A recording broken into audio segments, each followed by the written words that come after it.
Harvest Time Outreach Church give our invocation. So everybody stand, please.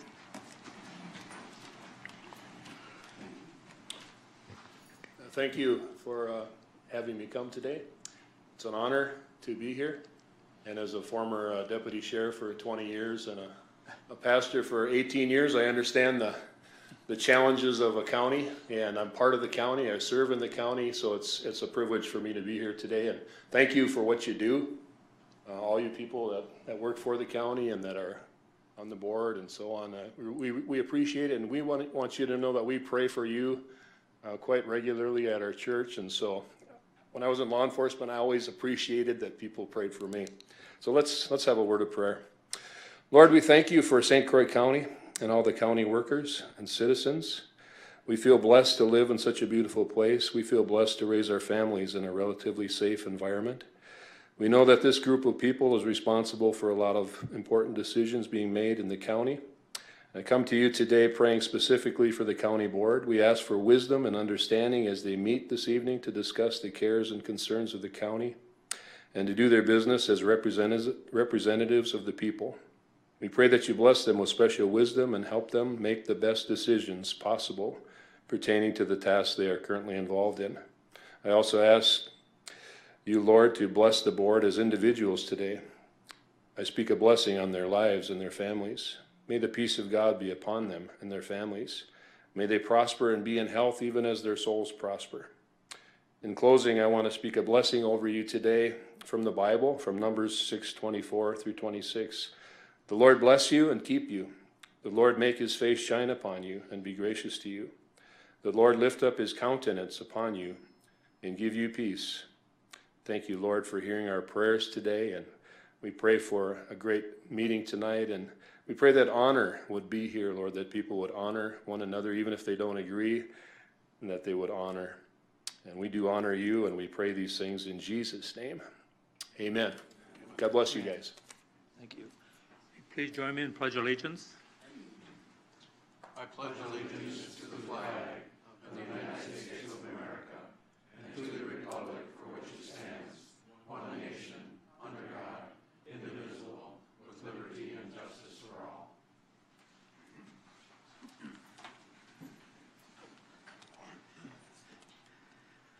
Cindy, you ready for roll call?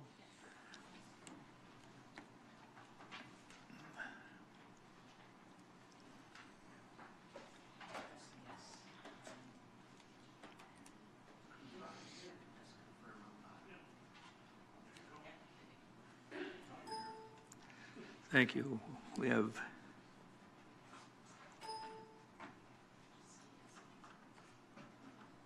We're open for public comment at this time. Anybody from the public that wants to speak to something on or off the agenda?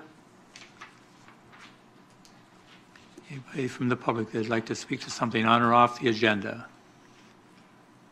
One more time. Anybody from the public that'd like to speak to something on or off the agenda? Not seeing anybody, we'll move forward. Thank you. Our consent agenda. I need a motion to approve the consent agenda. Supervisor Brinkman and Supervisor Hanson. Second that. Any I missed what you were saying. How do we set ourselves up to be open for speaking later? Right now. She didn't hear you say public comment. I said it 3 times. I believe we're on the agenda. Do we need to be recognized at this time to speak during that portion? Is it all right with the rest of the board if I let her speak at this time? She said she's on the agenda. For public comment? What? She said she's on the agenda. If that's all right with the board, I'll let her speak. Will she be the only member of the public speaking on that item, or will we then have extensive list of speakers? So, Will she be called by a board member to speak, or is the staff making?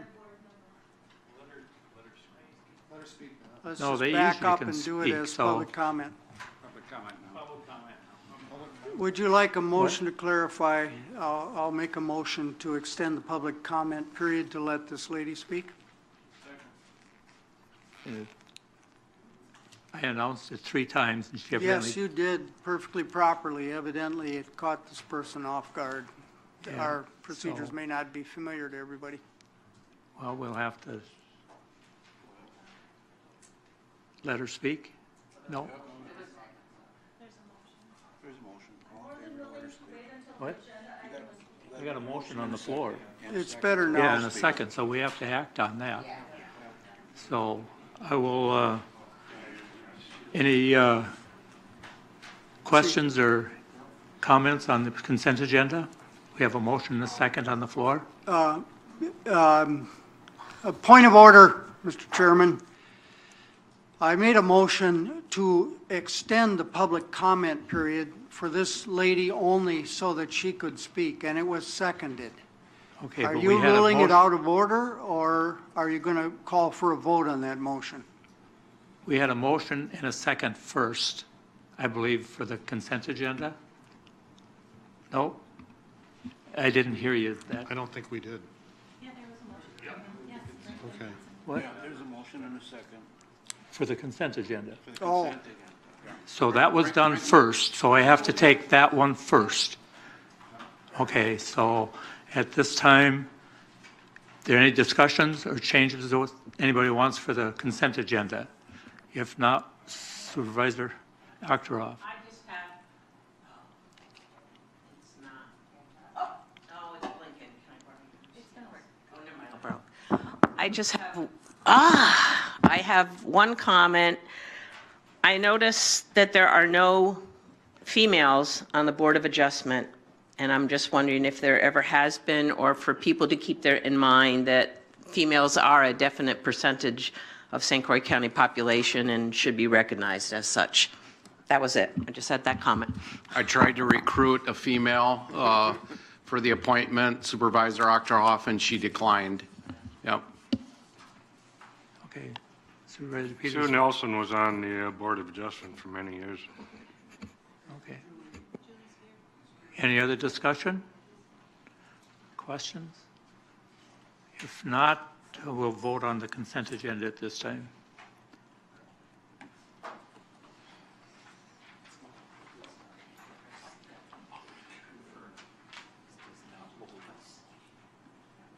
And that's all yeses. Thank you.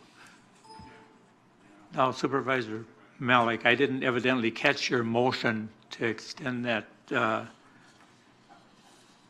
public comment. So you made a motion to that? You want to redo that? I believe that his motion's out of order, but I'll make a motion to suspend the rules Okay. so that we can hear his motion. Motion to suspend the rules? No second.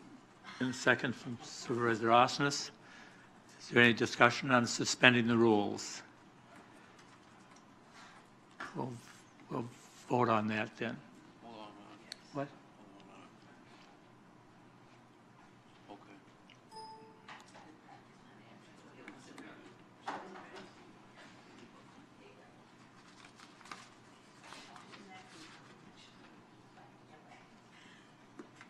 Supervisor Fosterling, could you vote on that? Suspending the rules? Thank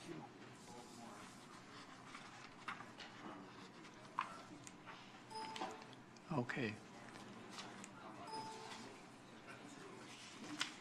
You have the motion. Now it's in proper order to be voted on, I think. And if you want debate on it, we can have debate. Okay, motion to let her speak. Is there a second? Who seconds that one, please? It's already in. Supervisor Hanson did. So any discussion on that? No discussion, we'll vote on suspending so we can let her talk in public comment.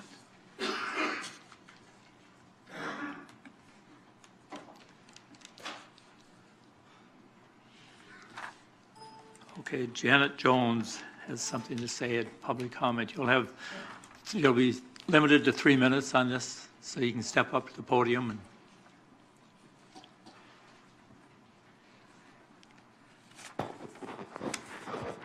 Ladies and gentlemen, thank you for allowing me to speak. I am addressing the new county parkland that is in St. Joseph Township.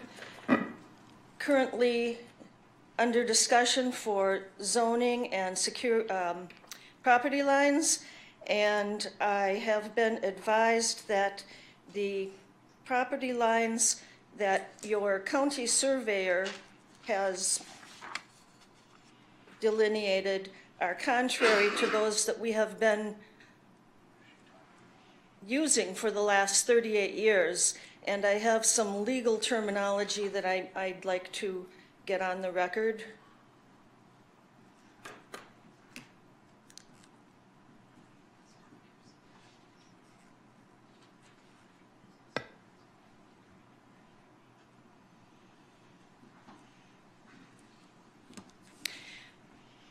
What the county's hired surveys, Excuse me, point of order. Would you identify yourself? Give us your address, your name, certainly, and to which issue you're speaking specifically? district? No, which agenda item you're speaking. Thank my you. name is Janet Mary Jones. I'm from 225 River Heights Trail, Hudson, Wisconsin. And I believe the agenda item is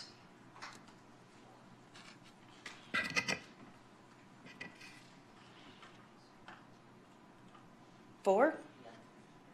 Thank you. All right. What the county's hired surveyors lines show are wrong in, showing our survey lines being wrong is legally irrelevant in that we have been in continuous peaceful possession of our entire property without change nor objection to our use of the entire lot and paid the taxes on the entirety thereof for over 38 years, such that we now hold the same not only by legal title, but also by the point here by adverse possession law, beyond any question, which in Wisconsin is only 7 years of paying taxes thereon, or 20 if merely possessing. Accordingly, we demand that the county and agents stay off our property and not allow any further trespassing or taking of our property unless and until an eminent domain judgment against us is obtained with due compensation and resultant reduction in taxable services. Thank you. Any questions? Any questions? No? Thank you. Thank you. No questions. No questions. Thank you. We'll move on to our annual department reports. And John Allegro out of IT.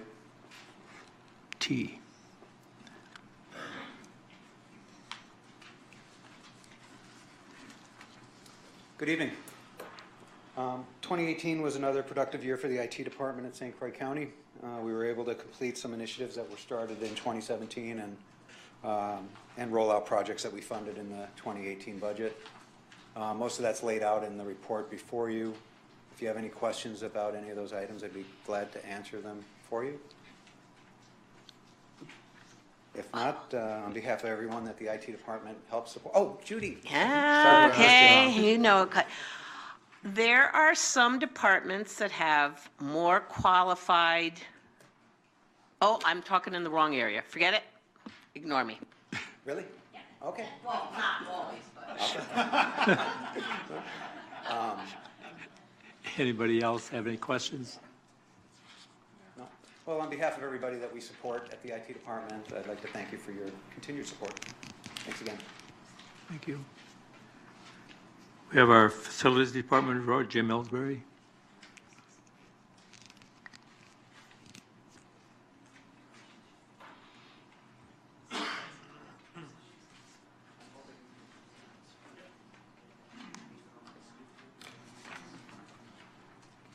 I don't think so. Good evening. I've been doing these for 6 years now. Some didn't think I'd make it past the first one, so I made it that far. Thanks, Bill. Tonight I wanted to introduce you to the staff.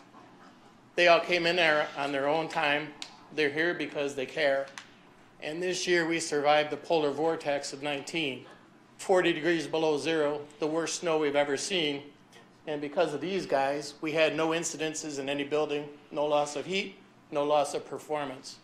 So I'm going to take a real quick run through, introduce you to the staff, and let you know who they are so you get to see who the guys are that keep everything running good. So Trevor, go ahead and stand up. Trevor's our custodian. We have Dustin. Dustin is presently taking care of the nursing home. He's also one of the newest mechanics that we have. And we have Heath. Heath is also at the nursing home.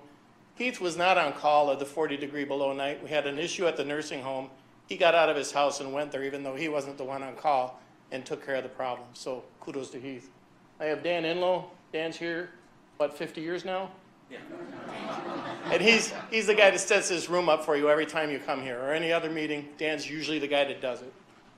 Then I have Todd. Todd's our mechanic one, so Todd fills in and helps the mechanics and the custodians as needed. Now I'll go to this side. And then I have Jesse. Jesse's the one that takes care of the jail. So Supervisor Brinkman, the jail, he complimented the look and the way that it's been taken care of. Jesse's the guy. Sandy's our coordinator. She just joined us in late October, and she's doing a fantastic job. So the numbers and things that you get from my end, now you know who did it for me. This is Bill McIntyre. He's our HVAC mechanic. He takes care of the building mechanicals and does those kind of things, whatever we need along those lines. He also did the add-on of HVAC at the DD building for the sheriffs and for the ME up there. Then we have Mark Schwartz. Mark's been running an excavator. If you've been up by the nursing home, we're short 2 buildings now? Almost. Okay, 1 3/4 is gone now. So he's the manager and he likes riding big boys' toys. Dave Lewis. Dave is retiring June 1st. He's been taking care of the Baldwin facility. Stop it. You may know Carol, his wife. She retired before he did, and I think he's feeling the tug to come home and be with her, so he's going. And then Taylor Mavis. Taylor was the one who was also at home on the 40 below night, looking at the computer, watching the alarms coming through for all of the buildings, and got a hold of Heath and I to take care of the problem. So without these people, the report I have means nothing. Robin Lindis. She's our housekeeping lead. You're out of uniform. So she takes care of the nursing home. Bottom line is, I can't do this without them. So that's it. Thank you all.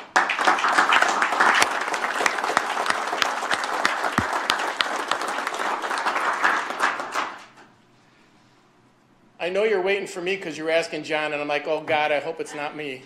So there's more people qualified. One really quick one is, because I know, you didn't have any grants. And are there any in this area? Because I know you get rebates for a lot of stuff you do. And you take full advantage of that, but I'm just wondering, what are the possibilities of grants in this area? I have no idea, so I'm just asking this as a totally No ignorant. problem. We, in fact, WIFMA has a conference coming up May 23rd. Mark will be attending. And one of the people from the Department of Energy from the state will be there looking at grants for us. So she'll be there speaking. So good timing, and thank you. I wasn't sure where you were going in the beginning. So any questions that I can answer about anything else? Cool. Yes, Roy. Well, generally, we talk about solar from time to time, and my colleague, Buck Malik, is here, and he asked me, why isn't there solar panels up on the roof? And now that you're here, why don't you explain to Supervisor Malik why there aren't? Why they're not on the roof is because to put them on the roof, we'd have to take them off when we do the roof again. We're in mid-season with the roofing, so we'd have to take them off and put them back up. Why they're not on the grounds is because I don't have any kind of maneuvering or pushing from anybody to say, we want this in the county, no matter what the cost is, let's get solar in here. If we had, in fact, I think we went to the strategic plan not too long ago at the admin committee to discuss what does the county want to do. If solar power is an important thing to the board can make solar power happen. It would just be talking to Pat, and Pat, we'd like you to pursue this, and we go ahead and do it. What I am doing is looking at electric cars, replacing a lot of the gas cars that we have in the other buildings as part of the fleet. So we've tried to minimize, and Excel is also one of the best as far as using green energy out of all of the electric companies around here. So even though we're not green. We are using Excel, and they are very green. And I can get the numbers for you if you want to see Excel's information. We use Excel because they serve the areas where our buildings are located. But Excel is still a very green company. And you're right, we can't move to another electric company. Right. I'd love to have an extension cord big enough to do that, but we don't need to. Any other questions for Jim? That's it. Thank you, Jim. Thank you. We'll turn over to our county administrator for his report tonight. Thank you, Mr. Chairman, members of the board. In your packets, you have the financial reports for revenues and expenditures through the end of March of 2019. This represents the first quarter of the year. And in looking at revenues, all departments are in line with where they should be this year. And expenditures, if we look at 75% is kind of a benchmark for where expenditures should be for percent remaining. All the five oversight groups are in excess of the 75% mark. So looks good for expenditures and revenues. And also you have included in the packet is the capital improvement plan project status. So that's it for my report, unless there's questions. And I'll be probably saying a few more words when we get to the capital improvement section of the agenda. Any questions? Not seeing any, we'll move forward with our business items for this evening. Thank you, Pat. Yeah. Our first one on the agenda is the entitled a resolution authorizing the insurance of a $8,425,000 general obligation bond or promissory notes. Do I have a motion to approve that? Supervisor Peterson, a second for that. Do I have a second? Supervisor Brinkman seconded. Thank you. Now it's open for discussion. Mr. Chairman, I'll just introduce the topic. This is a resolution that comes in front of you from the Administration Committee and also the Public Protection and Judiciary Committee. Both committees have been briefed on the projects contained in the capital improvement request before you, and also the financing mechanism that the county is recommending to fund these projects if so approved by the board. Both committees that have reviewed this have given their authorization for the resolution to come in front of you this evening. The discussion this evening will involve several staff people. There's three components to the project. One is an expansion of the existing corrections facility, our jail, and constructing 10 special needs cells utilizing existing space in the current facility, reformatting some existing space that was used for recreational purposes. The second part of the project includes the mechanical and the HVAC component to the jail improvement project and the remaining space in the government center, and why those are intertwined and connected both to the jail part of the project along with the government center, and why they're included in this overall project. And then the third component, and I see Terry Anderson here. I don't know if Steve is here. Yes, Steve is in the back there hiding behind the computer monitor. But anyway, those gentlemen are here to discuss the third component of the project, which is the replacement of the existing 20-year-old communications mobile command unit. So there's three components to the project. They're all interrelated. They all three have high priority. They've received the authorization and the blessing from the two committees that I've mentioned, along with the county administrator. And then lastly, the financing mechanism. We have our financial advisor, Sean Lenz, here. He can speak to the financing mechanism that would be recommended for the project funding, if there are questions. So we're going to try to move through these presentations very quickly because, as I said, both committees have seen them. Some of you may have watched the replay of these committee discussions on the tapes. So we don't want to bore you to tears, but we also want to make sure that all your questions are answered. I also see the district attorney in attendance. He may want to speak to this project, I'm not sure. And then we also have, I see two judges in the audience, Judge Waterman and Judge Needham is here, and I don't know if there's any other judges, but I want to make sure that we afford them a few minutes to speak and give their opinion on the public safety component of this project. So with that, Mr. Chairman, I guess I would, if there are no questions of me immediately, I would ask possibly the sheriff to begin our discussion on the jail component of this project. Sheriff? Thank you, Administrator Thompson, and thanks to the board for having me up here tonight. I know this is a big project, but it's a topic that we've been discussing for several years now. Some of you have also been down into the jail on some tours, jail inspections, and see some of the challenges that we have. And our society continues to produce some challenges that when our facility was built, they weren't as prevalent as they are now. So what we'd like to do is repurpose a certain area in the jail, and it'll be the gymnasium area, and there are going to be special needs cells.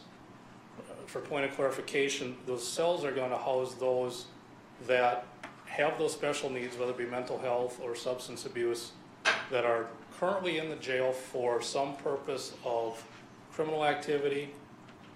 They're either accused of a crime awaiting trial or awaiting their first appearance, or they're there serving a sentence. That's the only reason that they're in the jail to begin with to start. Many of those people, I shouldn't say many, there are a significantly increasing number of folks that we take into the jail that also have a component of mental health and substance abuse. So while they're there serving time or awaiting sentence, we have to house them, we have to care for them, and that has continued to be a struggle over the last several years. Each time I come up and discuss things, it seems that we discuss, or I discuss, staff assaults, some assaults on contracted employees, the jail doctor to be one, and really the housing, we would like an area that is more equipped to handle on a longer term basis than the receiving cells we have now for those individuals that may need that help. Those substance abuse and or mental health individuals that are suffering those incidences, we want to put in an area that reduces us having to move them to showers, to the telephone, and as the receiving cells are set up now, we have 3 of them. Each time they want to use the phone, each time they need to go to the nurse's office, each time they need a shower, we have to move them. And that is when our assaults take place. And many of our staff assaults have been from that certain population, not a random assault from an inmate that we haven't deemed to have some things that we're watching for them. So that's really what we're looking at. The gym is going to be repurposed, but we also, our day rooms fit under the Wisconsin DOC 351 code, which dictates how much area we need for exercise. So our day rooms fit that, so utilizing the gym would not be putting us in any violation. The jail inspector has been on board this whole process. We got them on board from the beginning, and they've been with us lockstep to make sure that we fall under all the requirements needed by the state. And they, so far have been approving everything and really supportive and recognizing that we do need some special needs cells. A lot of the new jails being built do not even have gymnasiums in them because of the injuries to inmates, the fights, these basketball games or whatever larger recreation groups population have. So all the newer jails are going away from the gym. So it's really not a step backwards in that area.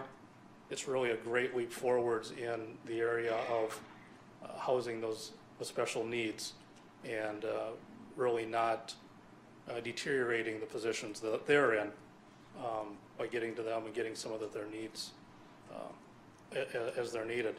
And if I may bring up and ask the chair if I could call upon either Judge Needham or Judge Waterman to add in a few things about what they're seeing with the courts that I believe will have. We're also seeing that impact, but I think it really shines a light on what we're looking for going forward, and that the problems and the issues that we're addressing now are not reducing, and they're not, we don't see an end in sight. So, one of the judges.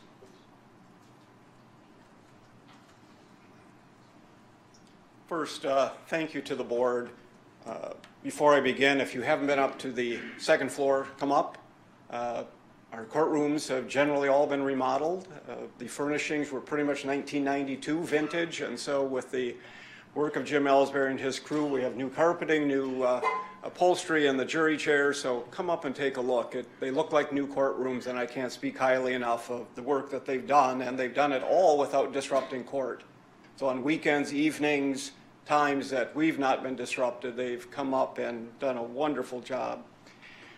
Regarding the topic that is at issue, the courts take no opinion. We're not taking a position, but rather I'd like to share with you just some facts and information that might be useful in your deliberations.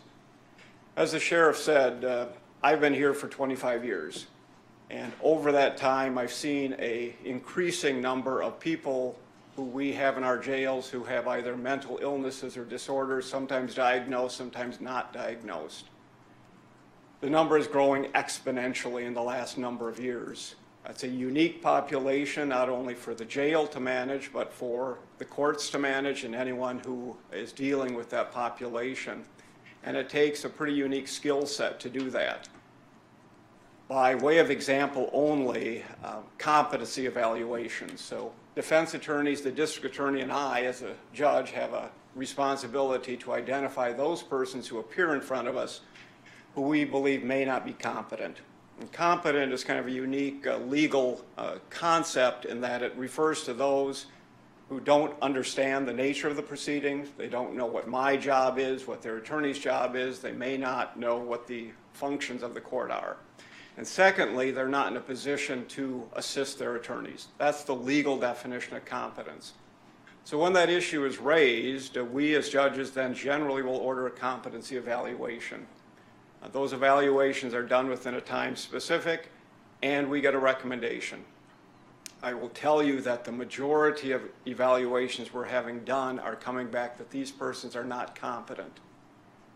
What happens then? Well, what happens then is we order that they be restored to competence. In other words, they generally would be ordered to go to Mendota, which is the facility in Madison, which addresses people's competency issues and restores them to competence. Once they're restored to competence, they're returned to the jail and we pick up the proceedings, whatever and wherever they may have been. In 2015, we ordered 10 competency evaluations. In 2018, we ordered 60 competency evaluations. And I can tell you that at least the numbers for 2019 are looking no better than they did in 2018. So these are persons who present, as I said, unique and significant needs relative to not only their jail situation, but also in the courts. We have individuals who refuse to come to court. So my court reporter and I and clerk go down to the jail. and we try to conduct a hearing with these persons generally in isolation, generally not at all interested in having a proceeding conducted, but due process requires that we take court to them. These are individuals, again, that in my experience are now committing the batteries in the jail. They're damaging property in the jail and trying to then manage them in a way that is fair, just, but also humane. And including them in the general population, I think, presents risks as well as problems not only for the jail.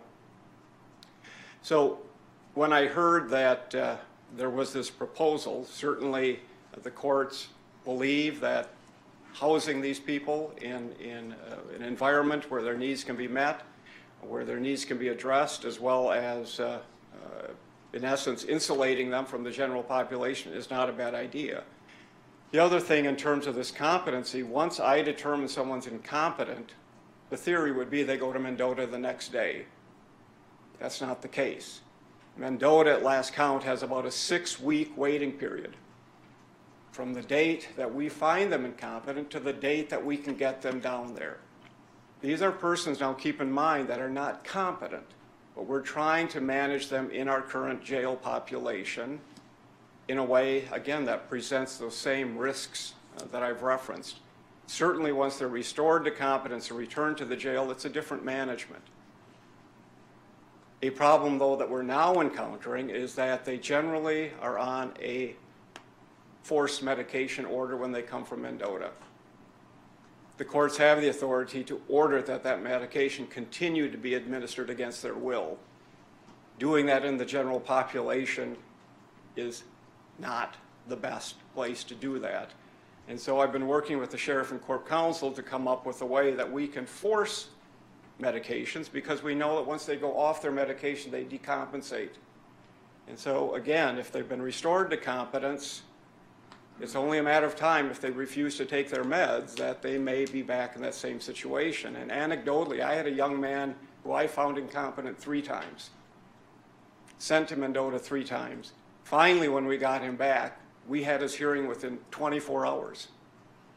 That we knew that he was competent to understand and proceed.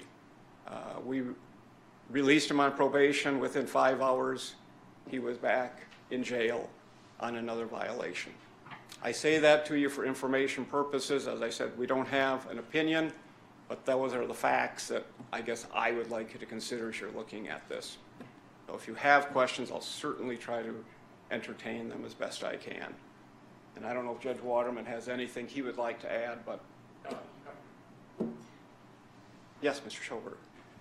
So as far as, obviously you've painted the picture of a dire situation, which is awful, and we need to improve upon that. Is this what you think is the best solution, or is there some other solution that perhaps at the state level, getting something other than, if it's a 6-week wait to take care of these people, isn't that the problem more so than what we do with them for the 6 weeks here? Arguably, yes, but I don't have any influence at the state, and I don't know if I have influence here. Mendota did add a number of beds in the last budget cycle. Those beds, though, apparently aren't doing the trick, so to speak. And so we have to deal with our situation in St. Croix. Do I wish I could require Mendota to take them sooner? Yes. But the reality is they don't have the bed space, and we're required, obviously, to maintain them here. They're on cash bail or they're in the sentencing, and we're not going to be putting them back in the community. Supervisor Hanson. Yes, Mr.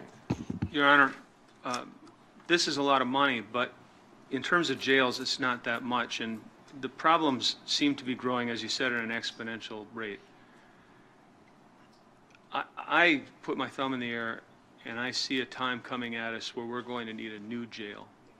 The science, the practice, the art, whatever of corrections is changing rapidly to meet the social needs. And do you think maybe we're just putting a Band-Aid on this thing? At a certain point, should we call it a loss and build a facility that meets the current need? And I'm asking for your opinion, and I know I'm asking you to come on out in the thin ice, but I'd love to have it.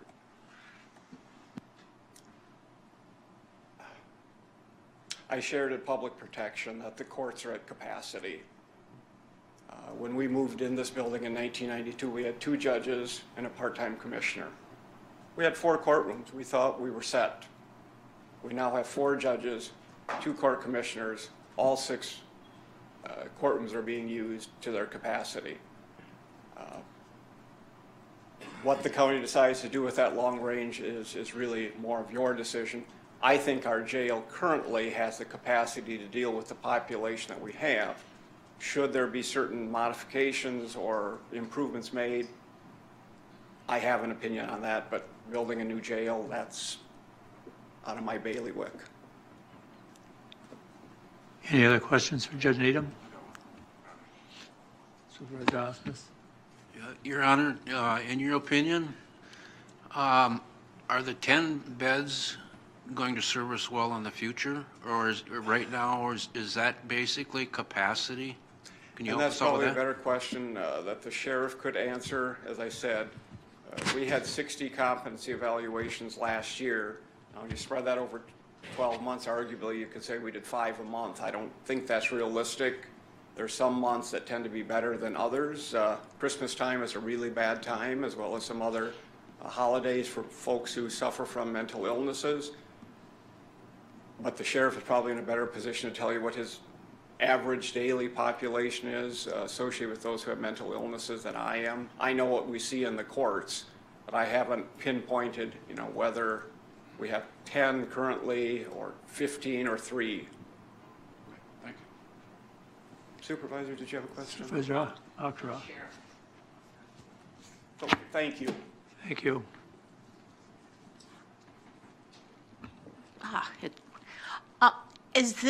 Are some of the population that are going to be served by building this, some of the ones that at this point we are conveying a couple hours away several times? No, the ones that are down in Mendota will stay there. No, but I know there's a group that, if we don't have a place to keep them, so we've been shipping them a couple hours away, and it takes 2 officers each time they bring them, and you have to stop at like a jail if they need to use the restroom. And is this some of the population? No, this is not. Oh, so we're still going to have that problem. We'll still be, those that are placed on our Chapter 51 hold for that initial confinement of up to 72 hours before they can come back to court, they have to go to Winnebago or to Eau Claire or Amory, whatever the best spot is for them. They will not come to the jail first. Those are still the mental health commitments, which I mentioned. If it's merely a mental health commitment, they don't come into the jail. If there's a criminal charge that may be so severe, but normally there's another component to it, that they need to be assessed down there, and then they'll be brought back to court within that 72 hours. So this will not address that initial trip. Supervisor Coulter? Yeah, so if we approve this tonight, which I got some reservations about the financing, but I know I want to get this part of it done. But what are we anticipating for when would it be ready? That I'd probably have to defer to Jim Ellsbury and the planning group for that. I think he'll be able to answer that a little better on the layout and the rollout of the plan. Supervisor Troutner? I don't think the 10-bed question was ever really resolved. Is that enough for a while, or? Yeah, I wanted to go back to Mr. Austin's and Mr. Hansen's questions. I believe 10 beds is sufficient. Right now, we're going anywhere from 3, 4, 5, 6 that we have, either in the 3 receiving cells, down into one of the other blocks. And when they're in the regular blocks, those are 2-man cells. So some of them can only be housed by themselves. So that takes away another bed. So sometimes that's a struggle to put them in there by themselves or to jockey people around. Then they can only be out at one time. One gets out for an hour into the day room and he goes back in, the other one gets out. So I think 10 is sufficient right now. When I say right now, I mean for quite a while, because I sure hope that some other resources, but I don't anticipate that anytime soon. If I may touch upon Supervisor Hansen's question about the new jail, and I won't get into the new jail, but I believe whatever we have now is going to last well into the future, and if there's other needs, I would anticipate that we will utilize the footprint. If not, I think what's going to go in there for these special needs cells will be there for quite some time. Whether we need additional or not, I think this is going to be one of the state-of-the-arts for a jail in western Wisconsin. So Sheriff, just continuing what I was thinking about when I asked the judge the question. When we had that presentation that was done by Extension when the new bridge came through, they encouraged us to think in terms of 20 years of growth. So a long way down the future, I'm thinking specifically 20 years of growth. And what they gave us is a mean growth model in that presentation, and these people are pretty bright, a lot brighter than I am, is that the growth impact is not going to be in the first 5 years. It's going to be at about year 15. If we keep putting $5-6 million into this jail every 5-6 years, by the time we really need it, we could have built a new jail in the next couple of years and been ready for that growth. That's what I'm seeing as a common sense solution. That's why I'm thinking this might be a Band-Aid, and perhaps we should really study building a new one instead of putting just another $5 million into it. And I'm not criticizing. I think you do a wonderful job, and I support your mission entirely.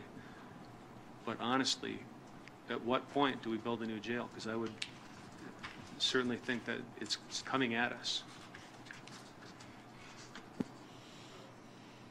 I don't have a great answer for 15, 20 years down the road, but what I can say with certainty is to even begin that study, and even if that were to come to fruition, going without these cells for 5, 6, 8 years, I do not think is a good idea. I think it's putting a lot of people in certain situations that do not benefit the staff, the inmates, or contracted workers. Supervisor Ackroth? I just got another.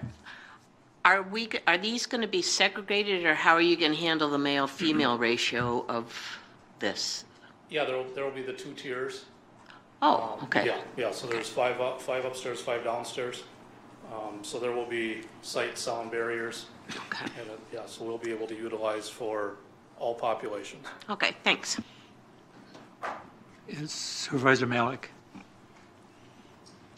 It's my impression that nothing you propose to build now closes off opportunities to add extensions to the existing facility on its perimeter. Is that your understanding also? That is my understanding. Not being a contractor or an architect, that is my understanding. And Buck, I can speak to that when we do our presentation. Any other questions for Sheriff Knudsen? Thank you, Sheriff. Thank you, Mr. Chair. So Jim Ellsbury, the facilities director, now will discuss the second part of the project, which is the HVAC and mechanical. Jim? Hi there. Scott Fettig, he's with McCarthy Klein McCarthy Architects. And he's the one that has been doing the design work. We actually have a slide or two. Oh, yeah. There we go. To show you, Judy, and answer your question as far as the sight lines, but also show you what we're doing. And then Dan, to answer your question, the extra 10 that we're doing is to be able to sort the people and hold them in those cells.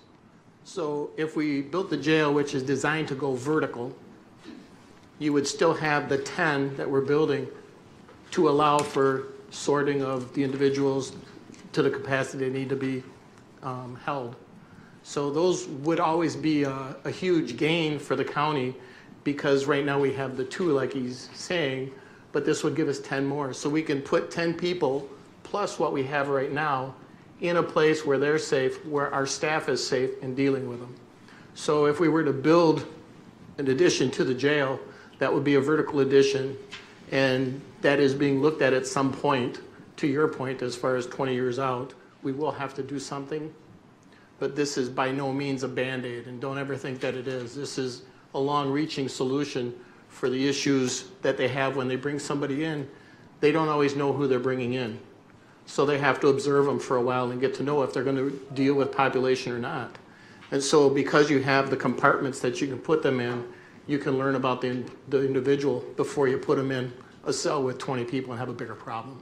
So no matter what, this actually puts us out forward from where we would be if we were to build a jail.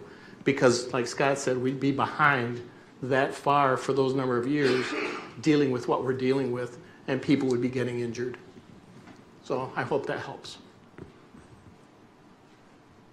Okay, we will give, the sheriff went through a lot of details on it, so we'll tell you what he was talking about and how we're accomplishing this within the facility. The first slide showed really where this is located in the facility. It's a recreation area. One of the things that we're dealing with on the mental health side of it is how can we create a different environment that's not just plain housing. So what we're looking for are areas of the facility that are a little bit more remote, so they're off the beaten path, so they're not with the rest of the noise. We don't have a lot more people passing by. So that works out well in the location that we're doing. As far as separating them, what we've got are different housing units. So on, I don't think it shows up on the television. You have to go on the screen. On this one? Okay. So what we're doing is we've got 5 cells on the lower level. We've separated those into a unit of 3 and a unit of 2. So we've got, just on the lowest level, we've got 2 classifications, and then on the upper level, it's the same with 3 stacked on top of 2.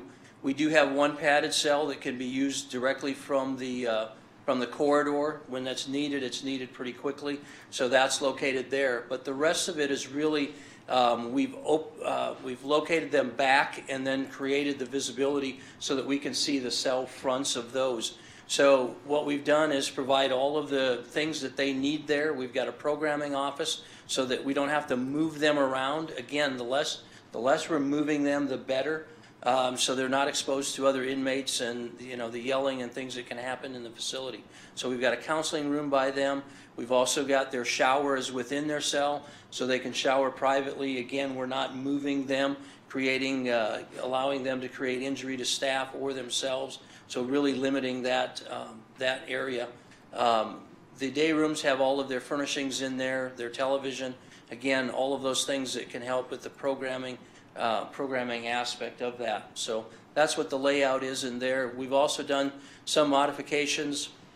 You get an idea here, the amount of glass. So you're talking about sight and sound. So with all of those stacked directly above, there's no way that any from one unit can see into the other units. So that's how we can stack male and female and then put them beside each other also. We can take care of that too, also with mirroring of the glazing and the different light levels. Part of the project, this gives you an idea of the sub-day room area. Again, these are the same on both levels. It's a little hard to see on here, but on the upper level, when we're moving these inmates around, what Jim is hanging on to here is a woven wire detention mesh. So we've got that from floor to ceiling on the mezzanine. So if they try to jump from the mezzanine and harm themselves, they can't jump through that. We've also run that down partway on the stairway so they can't jump off of the stairways and injure themselves also. And in the initial scope for the project, this was not added. DOC has been having a lot of issues with the jumping and so on, and so then this had to get added in, and it's pretty solid wire. So. Yep. More and more states are going to preventing that jumping.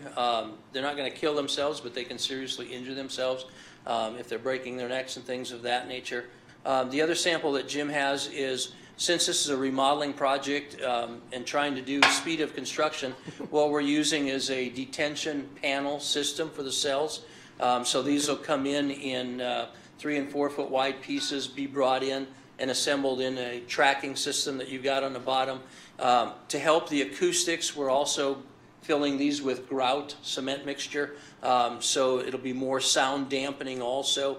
And then doing as the cells are stacked, we're also creating a structural floor between them, again, to stop that noise transfer from the upper to the lower cells.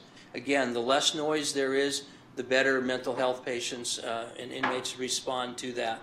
So this gives you a little bit of an idea of how the cells are stacked up, one on top of each other with that structural floor in between. And then the reason that we're going with this truss-built product is if we went with masonry, and yes, it is heavy, Dave, but if we went with masonry, we wouldn't be able to get the 10 cells, which if we're doing 5, then we're kind of, the juice doesn't justify the squeeze. But getting the 10 cells by using this product, and this product is also used in the ICE facility over in St. Paul. And we toured that, and it's a really good product. It's been around a long time. And so this is the product that we're using, and that's the reason why we chose this. So, sorry, go ahead. Yep, and then one of the last pieces, just giving you some of the views, was expanding the open control center to be enclosed for staff safety, but also to expand it a little bit to the south so that they have better views into this mental health area. And then we're also removing part of the recreation walls so that they can see into it better. You can rely on cameras. I try to make sure that all the facilities that I work on, that you can see more with your eyes, because you're going to watch what you can see a lot more closely than you're going to watch it on some small monitor. So we opened up the wall, kind of creating that gallery space. So that's all opened up so the control center can see in more easily. And then that, since we have the floor cut up in the recreation area to get all the plumbing and wiring through there, we've extended future conduits to the control center for any future wiring. So again, trying to accommodate you in the future. As long as we're in there cutting up floors, we may as well do that right now also. And then one of the things that Jim will go into with KFI is also looking at the mechanical equipment. When you change it from a recreation area to housing, you need more air exchanges and things of that nature. So that we want to make sure that we're working together with that equipment upgrade so that we make sure that it can handle the capacity that we're adding to that. So these will give you a couple samples of looking in there. We have the sub-day rooms. We won't have any of the furniture out in the other day rooms, but it'll look very much like this with the mesh on the upper levels. So they're all enclosed in there. This gives you a little bit of a view of viewing out and seeing a stairway. Are there any questions? Supervisor Malik. Do you have a map on which you can show the fire escape route from these 10 cells? Yeah, you can actually stop on that. Would you do that? Yep, go a little bit. Oh, yeah, that'll do it. Right now, the escape brings you out through this, so we have not changed that. There's also a corridor that was right next to the recreation that takes from the inmates here, takes them directly outside through a sally port right here. So what we've got is they're very convenient right to that and on their way out. So we haven't affected any exiting plans. And because it was a recreation area, they were relying on that with the occupant load also to exit out through there. And a lot of the jails are defend in place, which means in a normal building, you run out, but it's because you can. In a jail, we don't really want them running out. So it's a controlled exit. Yeah, the facility is set up in different smoke zones, so rather than exiting out, you move from, if there's an issue in a smoke zone, you move inmates to an adjacent smoke zone, to a different smoke zone. So you just keep moving them around, and if you completely lose the building, which I've never seen, then you take them to the vehicle sally port and start busing them. Any other questions? Supervisor Motatum. So is there any place for physical recreation then? You said the day rooms are going to be kind of replacing the gym. How is that going to work? Yep, so I just got done doing a tour in Eau Claire County, and they are also looking to add to their booking areas because they don't have enough space in booking. The way that the physical activity there, they have a small area where they use a Wii, and that's how they get their exercise, and that's total DOC approved standards. Like Scott was referring to in the gym, jails don't build gyms anymore because they're so expensive. It's a lot of money that you put into just having a gymnasium, and it's huge dollars when you're looking at building a jail. So to have that day room, and then each one has a Wii or something along those lines that they can actually get up and move around, you could get 2 playing a game or whatever, that's enough, and that totally meets standards. Supervisor Coulter? Yeah, so how long will it take? When will it be ready? Well, that's up to you guys, actually. Well, provided it gets approved today, Right. we can finish the drawings up within the next couple of months, with a month of bidding. And then what we want to do is, because it's going to impact an existing building that's occupied, what we want to do is have the subcontractors turn in all of their shop drawings so we can approve their products, approve the layouts, all of those things, and then have them get their orders placed so that all the materials are available. So when they come in here, it shortens that actual construction duration. And Mark Cotton from Croix Anderson can give you a little bit more detail on the methodology and the construction schedule. Go ahead, Mark. Yep. Good afternoon. Schedule-wise, as we're looking, so there's only a limited number of detention contractors that bid on these buildings and what they do. So everything is going to hinge the start of that off of their shop drawings, as Scott has stated. So right now the project is about an 8-month project. If we can get out to bid in the next couple of months to be able to secure their equipment, the trust build system that was passed around, that's probably about a 9 to 12 week lead time on that. So we're looking at probably starting sometime, I would say, in September or October, and 8 months after that would be a finish date. So is what we're looking at this point. But as things progress here too, that may move up a month, it may move back a month. It's just, that's our best guess at this time.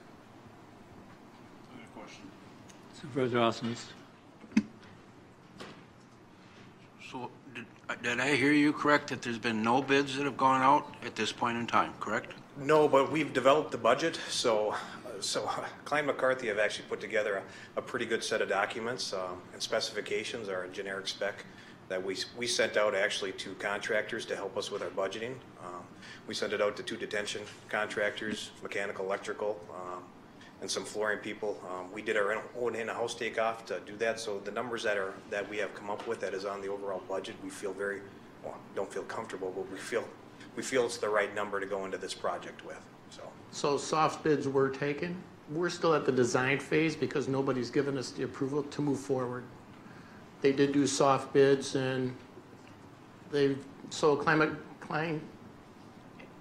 Anderson, Croix Anderson is the one who also oversaw the highway project that's being done. And I think that one's coming in below budget, if I'm not mistaken.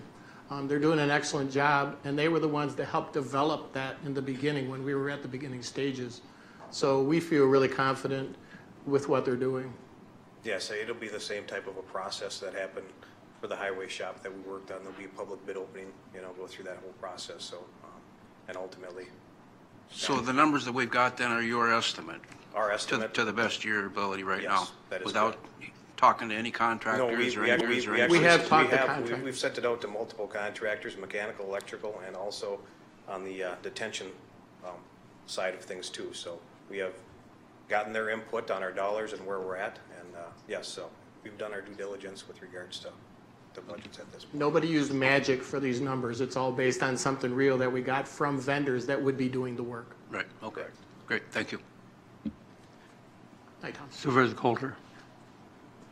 Yeah, I have another question too, that I'd heard at one point that one of the reasons that we're doing the jail remodel right now is because we need access to the HVAC system through the jail to repair that, replace it. Is that part of the deal or not? Jim, in response to Supervisor Coulter's question, why don't you go through the next part of the discussion, and that's the HVAC and controls, and then while you're doing that, answer his question. Okay. We're going to go, wait a minute, we're going to go through questions, yes? Supervisor Tatum? Yeah, I have one more question back to the justification for the need for it.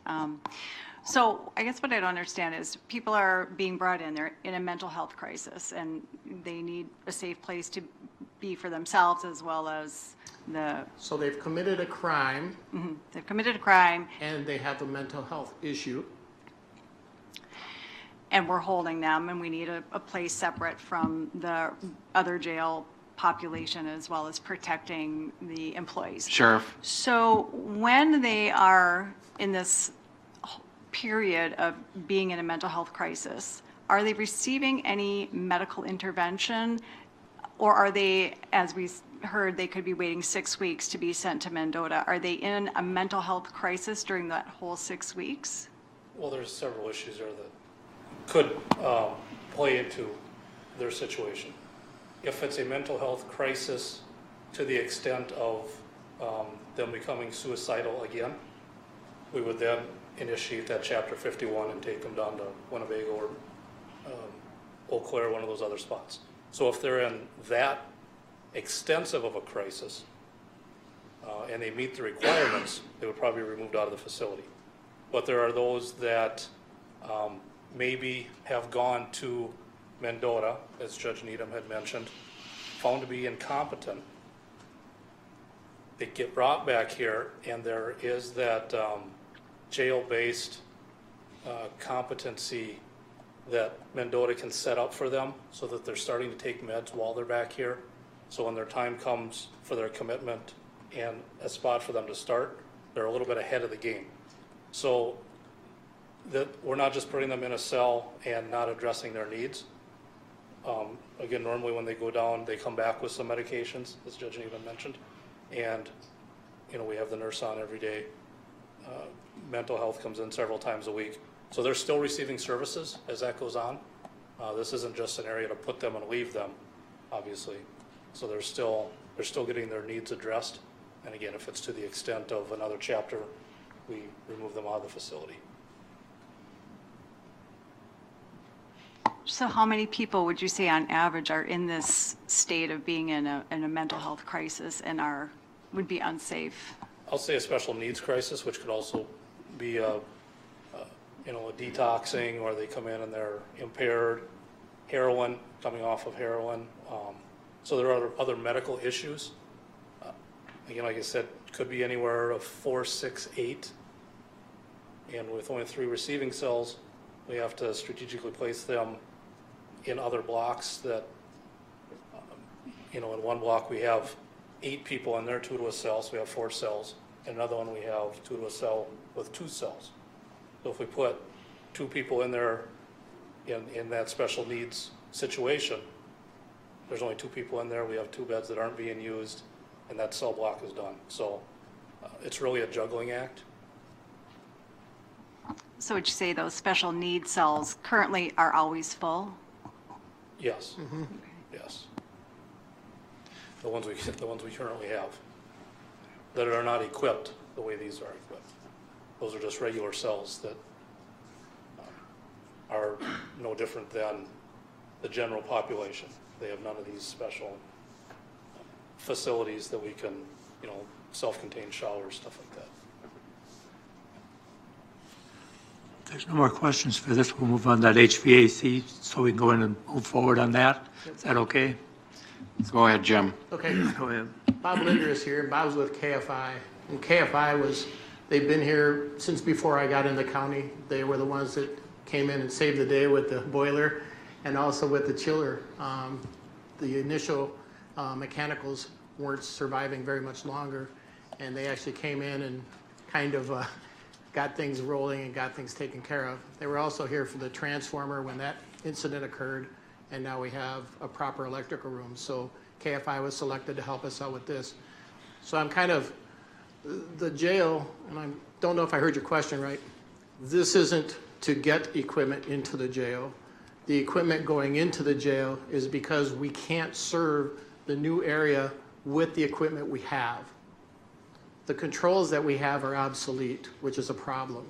The units that we have need to be upsized to be able to provide enough air in these areas to get enough air changes to meet DOC standards. So that has to get done. We can't really do this unless we do that. So they're tied together, unfortunately. To get approval to do this, we have to do the HVAC. And that's just for the jail. So does that answer your question as far as the jail is concerned? Is that HVAC unit, does that take care of the whole building too? Is that? Yeah, there's 3 in the room, and they're just big air handlers. Right. Because the jail takes in 100% outside air, heats and cools it, and does whatever it needs to. The system's failing. The system that we need to do for this needs to be upsized, and we have to swing that through a hole in the side of the building. So if you're going to do the one, you would do the other 2 to get this so you're done with it, so that we don't have any failures in the jail. And so that HVAC portion of this is all kind of tied to the jail expansion for the 10 cells. Supervisor Austin. Okay, Jim, then help me out. The numbers that we've got for the HVAC system that's in the KIP plan has nothing to do with this, is that correct? So in the KIP, you have the retro commissioning.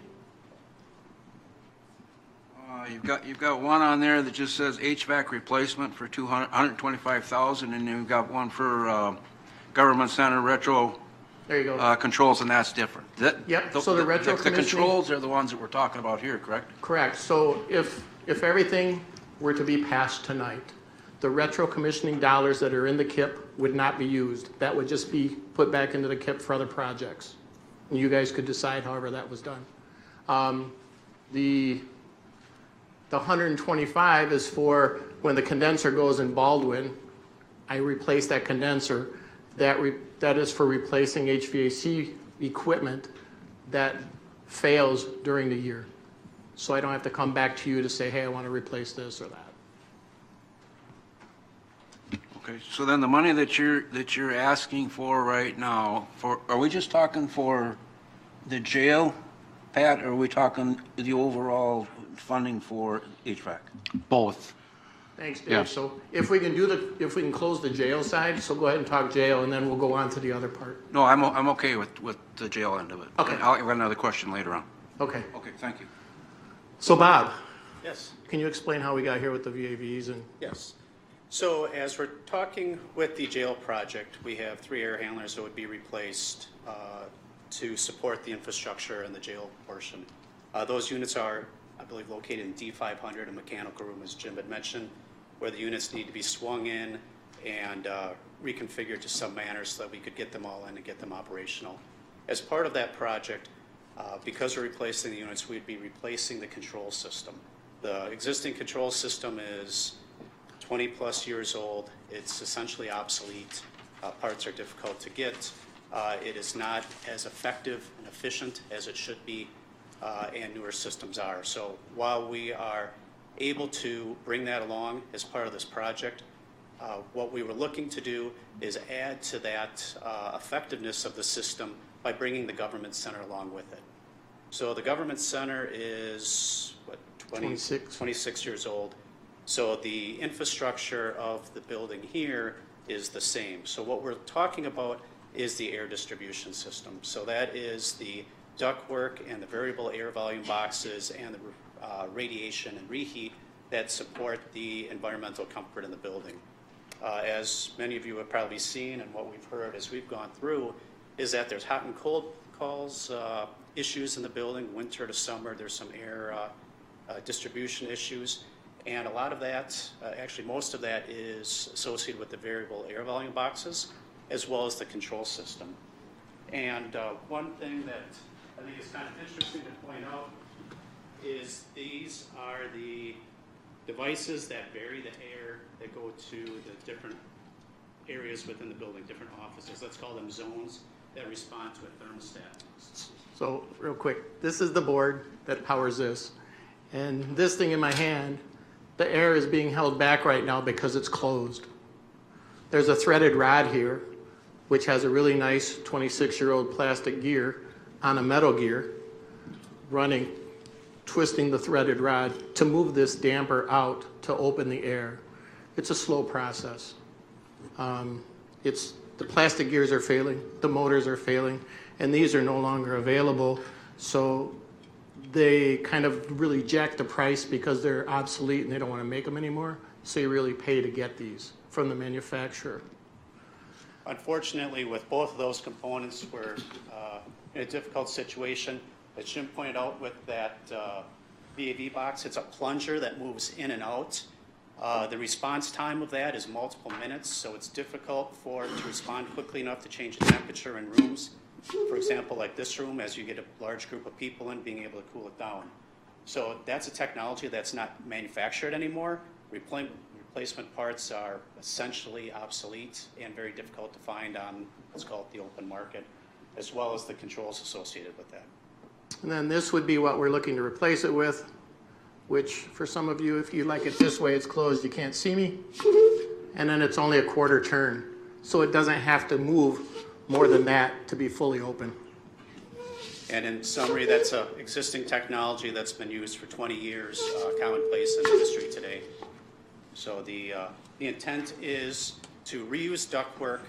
What we would do is we would buy new VAV boxes, we would mount controls on them, we would go in space by space, drop the existing boxes out, put the new boxes back in, so we can reuse the air handlers, we can reuse the ductwork and all the insulation. So we're really just looking at replacing the mechanical parts. So it's not all of the infrastructure, it's just the infrastructure that's worn over the last 20 plus years. And then, I'm sorry, for the last part then, since we are putting in the new control system as part of the jail project, we have the value add of that from efficiency, controllability, and really the ability to maintain the environmental areas. So we would be putting new controls on the VAV boxes, on the radiation, and the exhaust fans in the government center, tying that all together. So holistically, we have one complete system that would be brought up to current standards. Any questions on the HVAC? Supervisor Schoberg. Just want to follow up on Supervisor Osmus's question on our CIP budget. When I look at the numbers in the budget amendment that we would have, currently for the retro controls and equipment, the $200,000 amount? That would not be used. Well, go ahead. Then I don't understand math, because it has 200,000 of that particular account being absorbed by the new government center mechanicals budget. Ken, In walks the accountant. the numbers guy. So the 200,000 we're using on this project, and so we're reallocating it to this project, so that we can reduce the amount of the borrowing that we have to the point where we have it right now. So we're not just turning the dollars back into the KIP, we're using them against this project that we have available. So it's not available to be reassigned to anything else? Correct. Correct. Yep. And I Yep. think that was Clarification, misspoke, Yep. because Thanks, Ken. our total budget is 8.7 million, not 8.42. Yep, we're reutilizing part of the money from that, and then also part of the money from the phase 2 on the third phase of the project when we talk about that. Then while Ken's here, next year there is 410,000, I believe, for retro commissioning. That is not going to be used, correct? Correct. There was an additional phase in a future year, which doesn't hit any of the cash flow part of this project, but that's an avoided expense then that we would have. Thanks. Good thing you were here. If there are no other questions for Mr. Ellsbury, then I'll ask Steve Takash to come up and explain the last part of this project, which is the replacement of the comm van. Steve? Thanks, Ryan.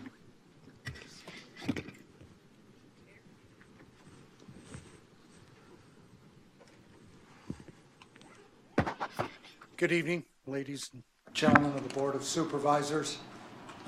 We're talking about a 20-year-old emergency communications and command vehicle. I think most everybody on the board is familiar with the vehicle. It goes out for most public safety events in the county, and more recently, we've been going out more often with the Sheriff's Office Emergency Response Unit for high-risk activities, and I don't know that those are increasing, but we're going out more often with them. Our current vehicle, as I said, is 20 years old. Our first comm van was approximately 15 years old when we needed to replace it. It is not it is not miles that kills these vehicles, it's age. This particular vehicle is fairly rusted throughout the bottom. We've taken it over to the highway department and had them try to shore it up as best they can. But at some point, there is no more repairs that they can make. The vehicle sat out for a number of years, as some of you know, just out in the elements. Several years ago, Terry was able to negotiate a lease with the Village of Baldwin, so we pay them to store the vehicle on a dirt floor in a shed that is shared by fire trucks.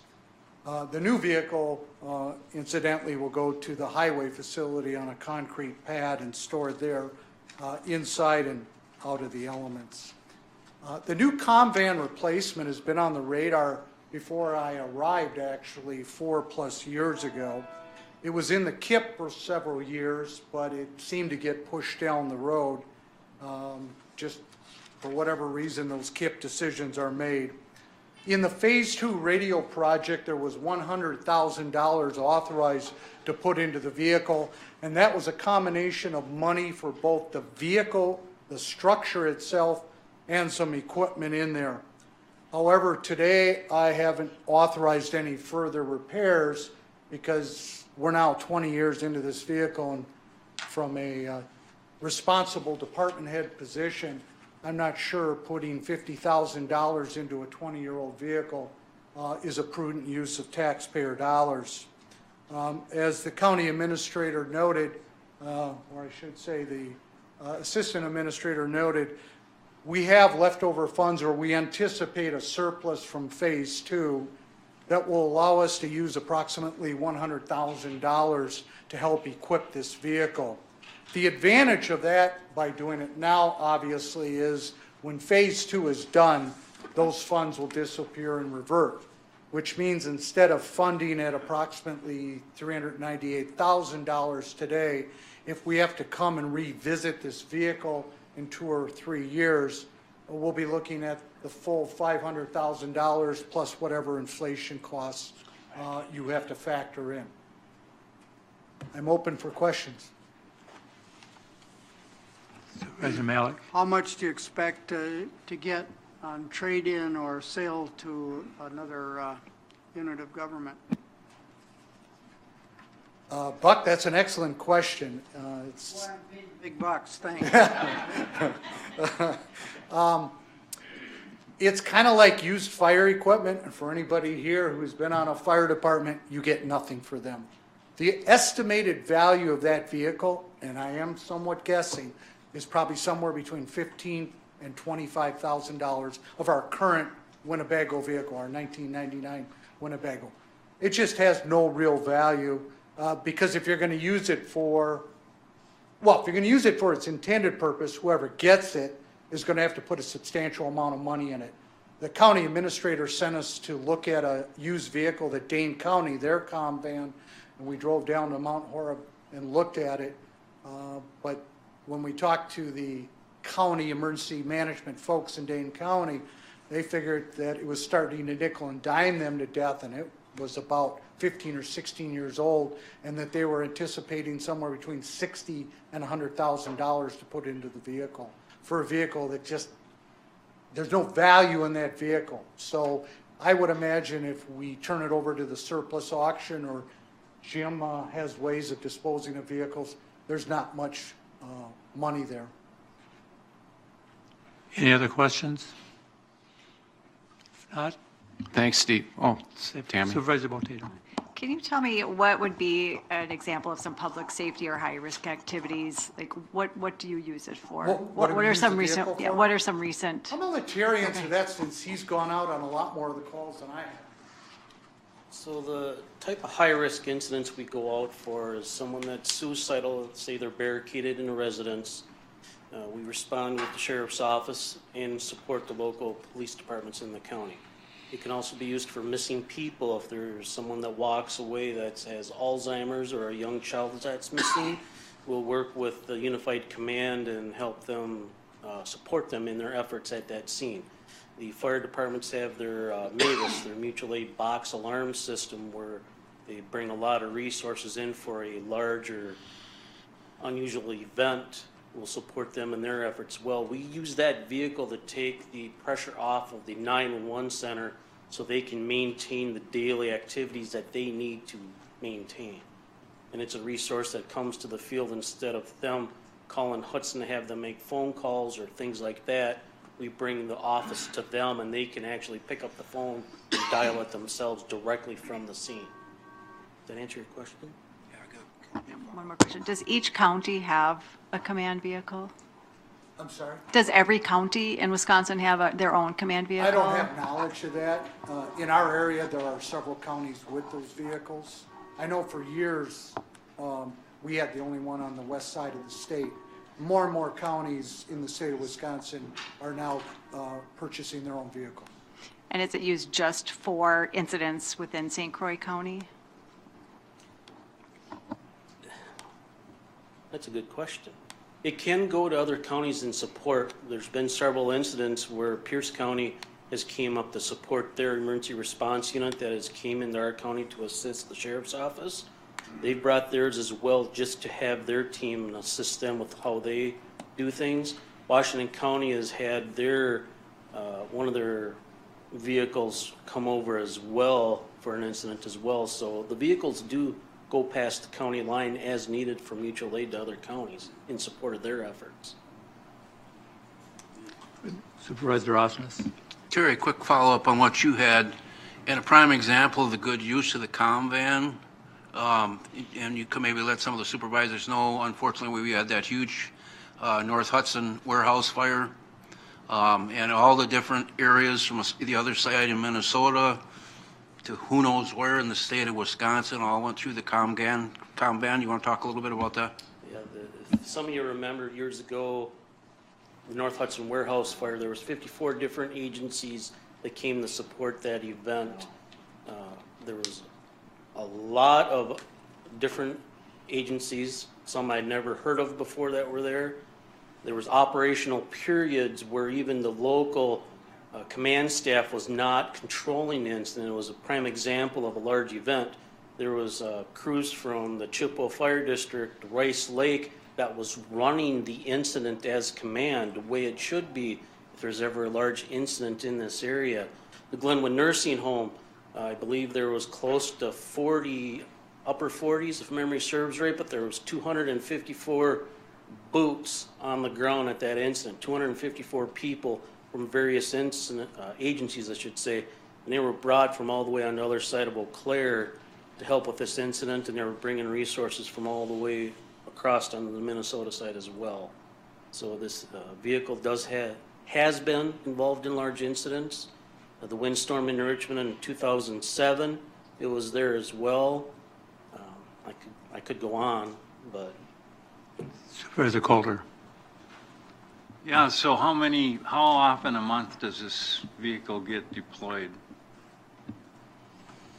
Average-wise, it's 14, 15 times a year, but that could change at any time depending on the need for it. There's a standing order in place anytime the sheriff's office takes their emergency response unit on any sort of a high-risk incident. We roll with them to support their staff.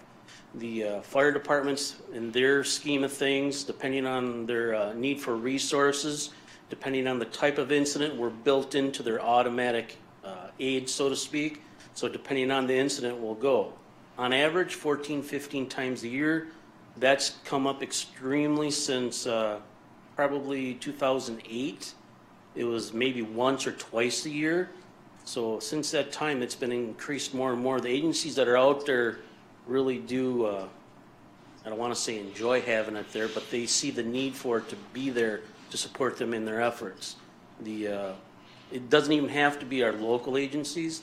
The Richmond, that double homicide, that unfortunate event, we were on scene for 48 hours supporting the state crime lab when they were assisting the Richmond PD and the sheriff's office with that investigation as well. Are there any other questions? Comm van. If Supervisor Malik. Could you review again why use the mobile facility as an incident command rather than a building? How do you decide whether you're going to use, let's say, the comm center here for an incident that's in the Hudson region, or you're going to use the New Richmond City Hall where the New Richmond Fire Chief is the incident commander, for instance? What determines whether you roll or whether you use hard facilities? So, for example, let's say there's a missing child. Let's say a 12-year-old child that wandered away, they're lost in a wooded area. Whether it's law enforcement and the fire commander are going to be working off a hood of a vehicle or dropping a tailgate of a vehicle or raising a window, dropping the tailgate, working off of that. Their cell phones are going to be just going crazy with everybody calling. They do now. The batteries get drained down. When they have the vehicle, the command vehicle, the mobile command vehicle come into play, we come in, we give them an area where they can lay out maps. We have electronics, we have a Wi-Fi, we have a hotspot. They can actually come in there, sit down with any device they have and act like they're in their office. They can access their normal device programs that they can access. They have access to recharge their devices. They have other phones they can use. They don't have to give out their work cell phone to people that keep calling all the time. If it turns into a multiple operational period, there's a phone number in the command vehicle that is command. Everybody from the state, any regional resources that call, they can call that number. They don't have to call Sheriff Knutson on his cell phone and talk to him. They call command. So if he goes home to have a rest, whoever's next in the operational period can pick up the phone. They are command, they can handle the incident. Do we recover anything? Do we charge back the municipality for whom we're providing the service? No, we do not. We do not charge for any of the dispatch services or the command vehicle. And you really generally want your command vehicle on the scene of the incident, particularly in a rural area. So as Terry said, you have your unified command or staff can see if it's a fire. You really want to be within sight of that fire as opposed to in town. That's more of kind of an emergency operations center function. When we're on the scene, that gives your command structure the ability to both walk over to the site and issue orders or do what's necessary and also walk back to the command vehicle. So am I drawing the right inference? May I continue on this line? Go ahead. That it would be unusual to use the vehicle inside a city, but very common in a town. I think, let me try this. The mobile command vehicle rolls into an incident. It's working with the command people that are directly on site. It gives them the resources that they need for on site. If it's an incident that has grown large enough to activate an EOC, whether it be the county EOC, the city of Hudson, the city of New Richmond, them people in them roles are different than the people that are on the scene control and making the decisions. The people at the EOCs are getting back their logistics, they're planning, they're finding the funding for it. They're supporting the people that are out at that scene, making them decisions and giving them the resources. Does that help with you understanding that? And I think that we really don't make much distinction between the city and the rural area. We've used, in the city of Hudson, major fire, major hostage situation. In Richmond, as Terry was saying about the double homicide, because that entire home was a crime scene, the state investigators and the law enforcement staff can't do some of their functions in there, so they have to walk outside. They need an environment where they can go either have meetings on location, charge phones, use the bathroom, whatever the case is, because the entire house is a crime scene. So we roll both in the cities and in the countryside. Supervisor Schoberg. So you've explored all grant opportunities for a vehicle like this? And then secondly, are other counties using a similar size vehicle, or is this what we need, or can we with electronics being smaller, more efficient, do we really have to have space for 6 people or whatever to sit inside of a truck? Or can we have something half that size? I'm sorry, I didn't hear the first part of your question, Supervisor Solberg. Well, the first part is, are other counties using other means than something like this? In this area, as far as I know, most of the counties do have a communications vehicle. You get into the major metropolitan areas, the police department will have its own, the fire department will have its own, and such. And so they have their structure in there and their structure. Because we're kind of what we call a unified command, when we roll, we're there for everybody, all the public safety agencies, police, fire, and EMS. So you do need room for your command structure. The Glen Hills or Glenwood City nursing home fire is a perfect example. You had law enforcement issues, you had EMS issues, obviously transporting patients, and then obviously the fire itself. So you had a unified command, and you have to have room for all those commanders in your vehicle. We're looking at a maximum 34 feet, and the reason is, and single axle, is because of the roads. You know, that we respect the townships, and when they post in the spring, by law, we can ignore those. By policy, we try not to. So we're trying to compromise to keep the vehicle as small as we can so we can maneuver everywhere in the county and respect the township weight limits. By the same token, because we are a unified command, it's just like our public safety answering point, the 911 center downstairs, we do dispatch for 30-some agencies, all police, all fire, all EMS, and the sheriff's office. And the same thing holds true for the convent. And the first part of my question was regarding grants. So you've exhausted all opportunities for grants from the state or from? Grant money? Yeah. There was a lot of grant money, obviously, after 9/11. And like anything else, 9/11 is a distant memory to a lot of the legislators. We have been unable, when Kristen Saylor was here as your emergency manager, she tried to hunt down money. I've tasked Natasha Cardinal, who's the current emergency manager, with trying to hunt down money, and there's currently, we cannot find funds, grants, for an emergency vehicle. Sometimes we can find grants for equipment for it, like laptops and stuff. But as far as the structure itself goes, the convan, no, we have been unable to locate grants.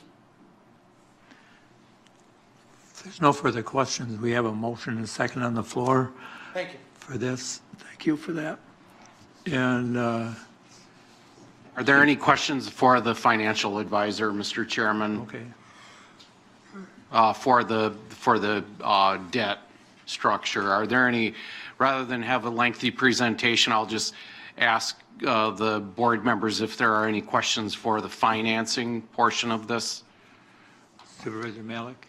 Yeah, I have a question.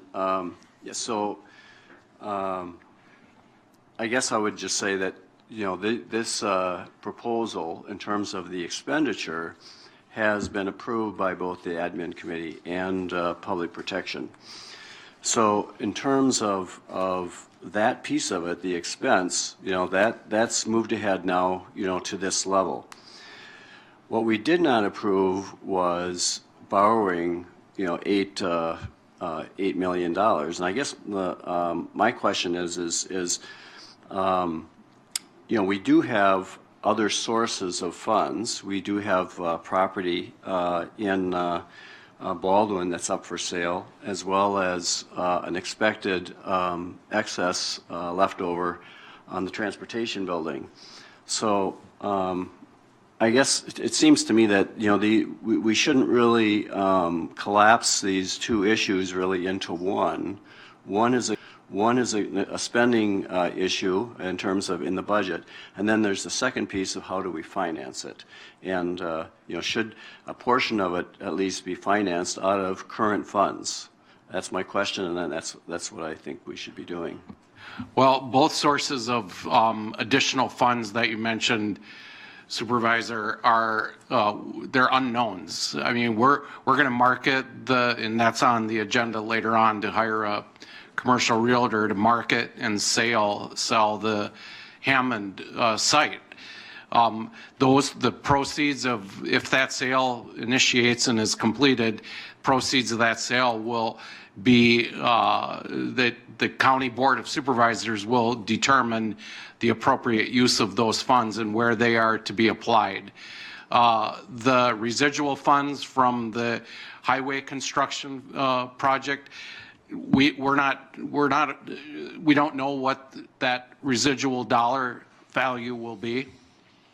There will be some, but there again, if there are residual funds from that project, they will remain in the KIP for final determination by the county board. So those funds that you're speaking of are unknown in the amount, and they will not be lost or repurposed without the authorization of the full board. Then another question, follow-up.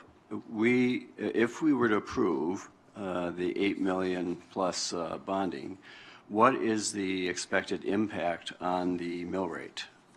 I'd call on Mr. Witt or Mr.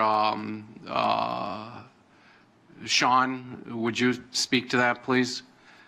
Thank you. Yep, sure, Patrick. I'm Sean Lentz with Ehlers and Associates, and I've been working with Patrick and Ken on the finance plan. And if I could ask that we go to the third exhibit of the pre-sale report, that'll help to answer the board member's question.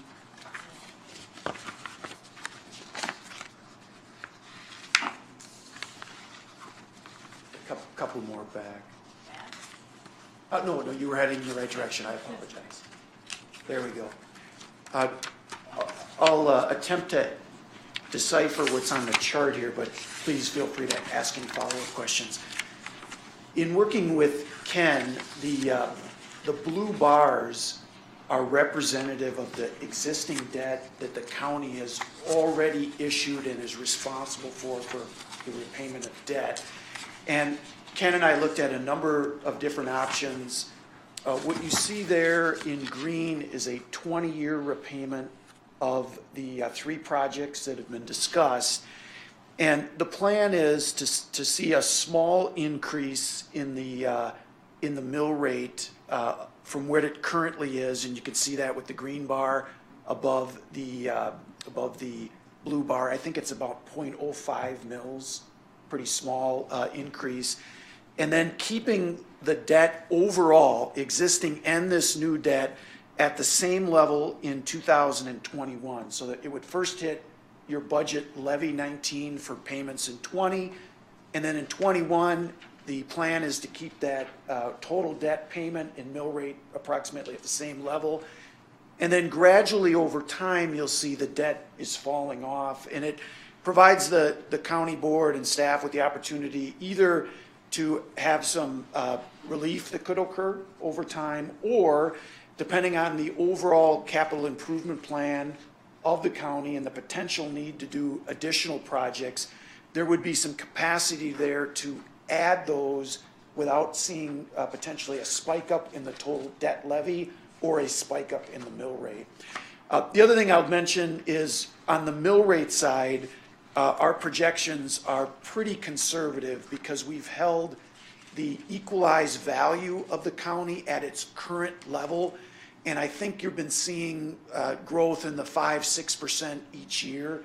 So it's potential, depending on where the January 1 of 2019 values come out, that the increase that we're showing here could even be less than that if we see more of an increase going forward. Thank you, Sean. Thank you. Any other questions? Supervisor Malik? Sean, I thought I understood that we were not allowed to repurpose any savings on the highway building for any other project. Did I misunderstand that? Yeah, the document that will end up dictating that is the resolution that was approved last year for that project.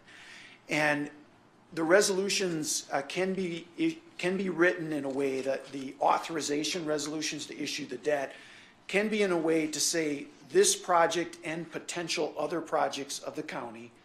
And then there's also resolutions that are more specific and tightly constrained to say just the particular project or anything around that specific project. I think we'd have to do a little bit of checking as to how that is written. I know the resolution that we have here references all three of these projects, but does have some flexibility for the county in the event that the budgets end up coming in a little bit lower to repurpose the funds in those areas. I guess I can't speak for sure to the Ken, correct me if I'm wrong, the resolution authorizing the highway debt is restricted to highway purpose. To answer your question, Supervisor Malik, is that correct, Ken? Yes. Then what did you mean, Patrick, when you said the board could decide what it wanted to do with those funds? If there's other highway purposes that would meet the intent of the resolution, that would be up to the board to determine. Those funds, if there are residual funds in the construction of the Baldwin facility, if it meets the intent of the resolution for highway purposes, I've asked the Commissioner of Highways to bring that forward to the committee once that project is complete, before any of those remaining dollars are spent for other, what we deem highway purpose. So the committee, the Transportation Committee and the board would have some input on that. But it could not be applied, that could not be applied, say, to this project. And if not applied to additional highway building, then the money, what would happen with the proceeds of the bond that presumably we're holding in our checking account? That resolution was written as highway building and equipping, and so the highway department always has equipment charges. They have quite an extensive fleet of vehicles that would be eligible for that use. So that would be likely the use of any residual dollars that are left over from the building coming in under budget. Supervisor Aksharoff? On page 37 on the top, it says under continuing disclosure, it says the county will now be obligated to provide such reports. It may do this on their own or contract with others to prepare and file the reports. My question is, how much is it going to cost us every year, and for how many years are we going to have to do that? Yeah. Oh, there we go. Perfect. It's up on the screen. Yep. The county is currently obligated by the debt that you have outstanding already to handle those disclosures and do so. So there would be probably, I'm ballparking, but maybe somewhere around about $500 a year additional charge to add this issue on top of the issues that the county is already providing annual continuing disclosure reports for. Supervisor Coulter? Yeah, I'm thinking, going back to Buck's question, is that if we had I've heard it could be multiple millions of dollars of cost underrun on the highway building. So if that money can only be used for highway purposes, if we used it to buy equipment, if it could be used for that, that would lighten the load in terms of other money we'd have to allocate for those purposes, certainly. So, I mean, it wouldn't be a direct transfer, but certainly it would work out the same. It's, right?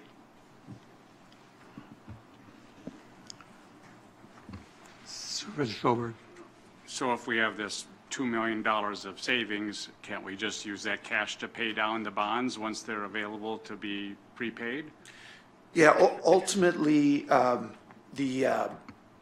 referring to the highway debt. Right. If you did not find projects or additional equipment, as Ken referred to and was just discussed, ultimately, that debt as well as this debt, the proposed debt, have prepayment dates. And somewhere down the road, those dollars could be allocated to prepay the debt at that time, or potentially used to make annual debt service payments as well. If nothing else materializes as options to spend on a more construction or equipment basis. The last on the list, an option for the board is using it to pay back debt service itself. Supervisor Holder. Okay, and I noticed one other nugget in here, I forget what page it's on, but we have a little asterisk added that we may use increasing this bond issue and use the increased bond issue to convert some of our shorter-term debt to longer-term debt. And there would be some interest savings on that, I understand, but that troubles me. I don't like extending debt longer. I like to get things paid off sooner rather than later because that's just my nature. Okay. Yeah, if it was written that it came across that way, that was not correct. The intention is not to use any of the proceeds for this issue to refund existing debt. On page 3 of the report, and I think if you can go back one, Cindy, from where you are up on the screen now, right there, thank you, where it says review of existing debt. One of the things that I wanted to highlight for the board and the committee that we met with previously is there's 2 issues that are outstanding for the county. One relatively small, a state trust fund loan that we thought, depending on the cash situation, the interest rate on it is 3.25%. Maybe the county just wants to prepay that debt and extinguish it. State trust fund loans are prepayable every year between January 1st and the end of July. So if you give them 30-day notice, that was the option there. The second note that we mentioned in here is a larger note. And one of the discussions I had with Ken is about the possibility of adding that to this financing, not to extend the term, but to refinance it with lower interest rates. Because of the remaining size of that issue that's still outstanding, if we did add it to this issue, and in talking with bond counsel, we would go over what's called the bank qualification allocation amount, or $10 million in debt that we would be issuing this year as a county. What that does is kick us into a level that we, all things equal, would have to pay a little bit higher interest rates for. So what we had mentioned in the report here is the idea of working with Ken, who's I know is also always looking at maybe use of cash to prepay some debt, that debt also at a 3.25% rate. If he wants to maintain that option, probably leaving it alone would make sense, or potentially looking at a smaller issue, maybe offered to local institutions to lock into a lower interest rate on a much smaller issue for that single purpose. Again, if it came across as in a suggestion maybe to extend the debt, that was not the intent. Okay, so Supervisor Fosling. yes, okay.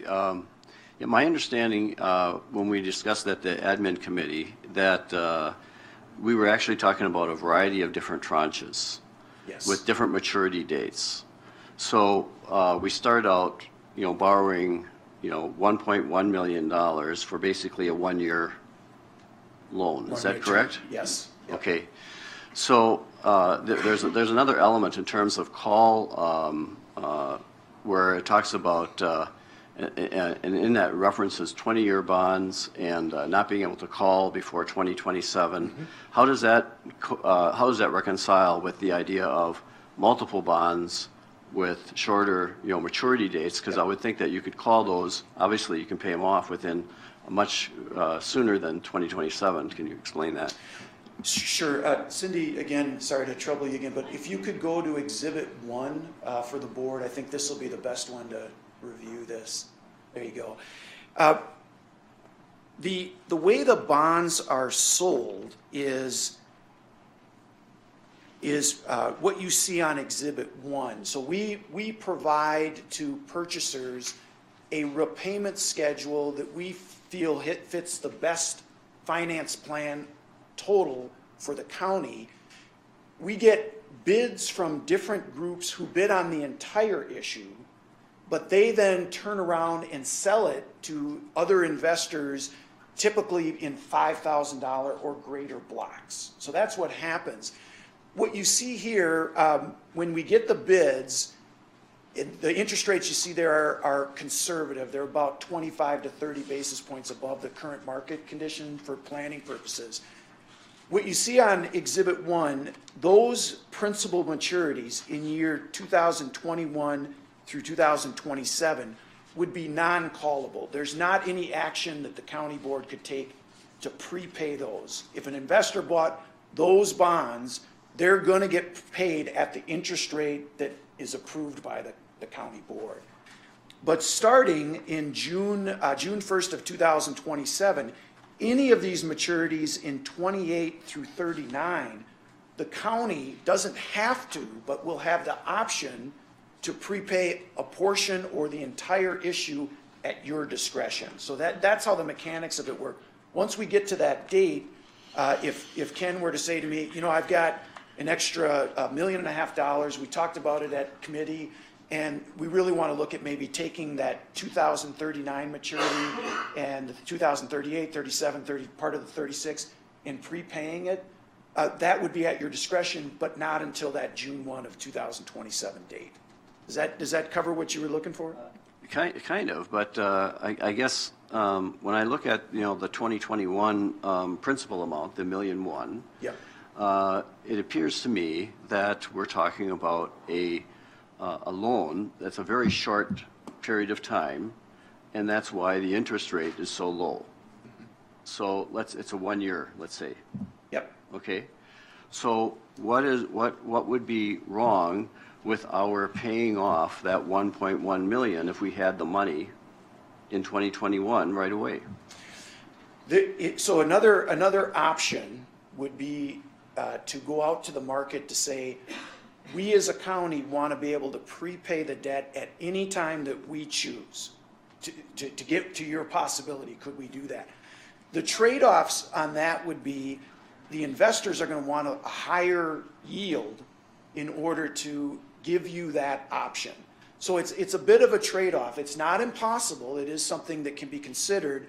What we typically see, all things equal, on a 20-year issue like this is a call date somewhere around the 8th year of the issue, really with the idea that we want to have flexibility to potentially prepay issue and have interest savings, or if lower interest rates are available in the future, you could potentially refinance the entire issue, keep the same term, but just pay lower payments each year. If you wanted that option, again, the trade-off would be you're gonna pay a higher interest rate because that investor doesn't have the guarantee that whatever is agreed to at the time of sale, they're gonna get that yield. So I certainly, it would be unusual to do it that way, but it is a possibility. Okay. And then just to clarify, so looking at the chart, so our debt service for 2021 would be the $1,389,000 or whatever that is. 309. Yep. 309. Okay. Yep. Yeah, and as I mentioned, the interest rates you see there, I saw it. There's recently a sale for the city of Hudson that was similar in structure to this and size. Their combined interest rate was a little bit below 3%. These projections are, and the combined interest rate is putting everything together, and the price paid on the bonds are projected for the presale at around 3.2%. So I think they're conservative. Our hope is that $1,309,000, all things equal between now and the sale date, tentatively scheduled for June, depending on the board's feeling this evening, the interest rates would come in lower than what we're seeing this evening if the market kind of stays in the same range. Supervisor Schoberg. So our county also has our own funds that we loan to other investors, and we receive the interest on it. Can we self-fund part of this so that we're paying ourselves interest, if you will? We borrow from the general fund. Ken's going to walk up and shut me down here in a second. But maybe that first year, instead of having having to pay this debt back to some bond holder, we could, in theory, not have our mill rate go up, just use the funds from our own. Instead of investing it with outsiders, we invest it in ourselves and we credit our own interest rate. Is that permitted, or is that going to violate some of the terms of the rest of the borrowing? Yeah, Ken might have some thoughts on this too, but I can start. The main challenge with that in the current environment is a violation of the levy limit rules. So a debt payment that where the county has pledged your general obligation backing or your full faith and credit, that payment is exempt from levy limits. An internal loan that you would do from a fund of the county to, say, a construction fund to be paid back, that would have to fit within your operating levy. It wouldn't be able to be considered a debt service levy. So my feeling is, and I think Ken would probably agree to that, that would be the biggest challenge with a strategy like that. It's one of the consequences of levy limits is that some of that flexibility is lost because this has to be a debt levy to be able to fit in levy limits. Otherwise, you got to fit it in the operating levy limits, which can get real tight. Supervisor Rochus. Between paying off early and the comment that Super Schulberg had, the question I've got is, if we're not going to use the $200,000 on government-centered controls, that's going back into the KIP, could we apply that $200,000 to the comm van, number one? Number two, with the $2.8 million from the government center mechanicals, could we apply the highway department right now that's got an appraisal of 2.5, so we don't know what that's at. Say we get $2 million for that. Could we apply that $2 million to that $2.8 million and reduce a lot of these numbers before we go out to bond? To answer your two questions, so the first part, the $200,000 actually is applied to the project already. So we did. It's an $8.7 million project, so we applied it to reduce the project down. So if you look at the spec sheet, it's right up there at the top is one of the revenue sources coming in. So the $200,000 that's in the budget amendment, that doesn't exist? That was the original budget was $200,000, and then we amended it to $2.8 million. Yeah, it's being reused. And our facilities director said that $200,000 went back to the KIP. Yeah. Yep, I've corrected that statement for him. So it is being reallocated back into the project, like you were suggesting, but it is being reallocated back into the project already. So we'd already done that, so the numbers we're presenting is with that reallocated back into the project. On the second part, on the sale of the highway facility, my recommendation for you on that would be two parts. One is we don't know exactly what it's going to sell for. We know what the appraised value is. We don't know when we're going to get a buyer or how much the final sale price will be. So that's an unknown number. And two is we have other debt that will be at a higher interest rate that's fully callable with these other state trust fund loans. If you wanted to apply the sale to debt, to reduce debt, I would reduce one of the higher interest rate debts that we have rather than this one, which will come in lower than some of our existing ones. So if we would apply whatever we had coming from the highway department down the road, are we penalized putting that towards bond money? Or no? No. How much of that debt do we have? What was the state trust fund? I think it's in that existing debt. We have plenty. There is $2,698,000 outstanding on that issue. Is that callable? The state trust fund loan in 2019 is callable through June 30th. June 30th. No, I'm sorry, July 30th. Then there's a blackout period until January 1st of 2020. Then it's callable again from there until July. Is it 31 day? I think 31 days in July, but end of July. So each year it's callable for that period. Supervisor Brinkman? So right now we have $2.68 million that is available to be paid off in state trust fund loans. Do we also have other callable bonds out there? I realize probably the nursing home isn't, but do we have anything before that? No.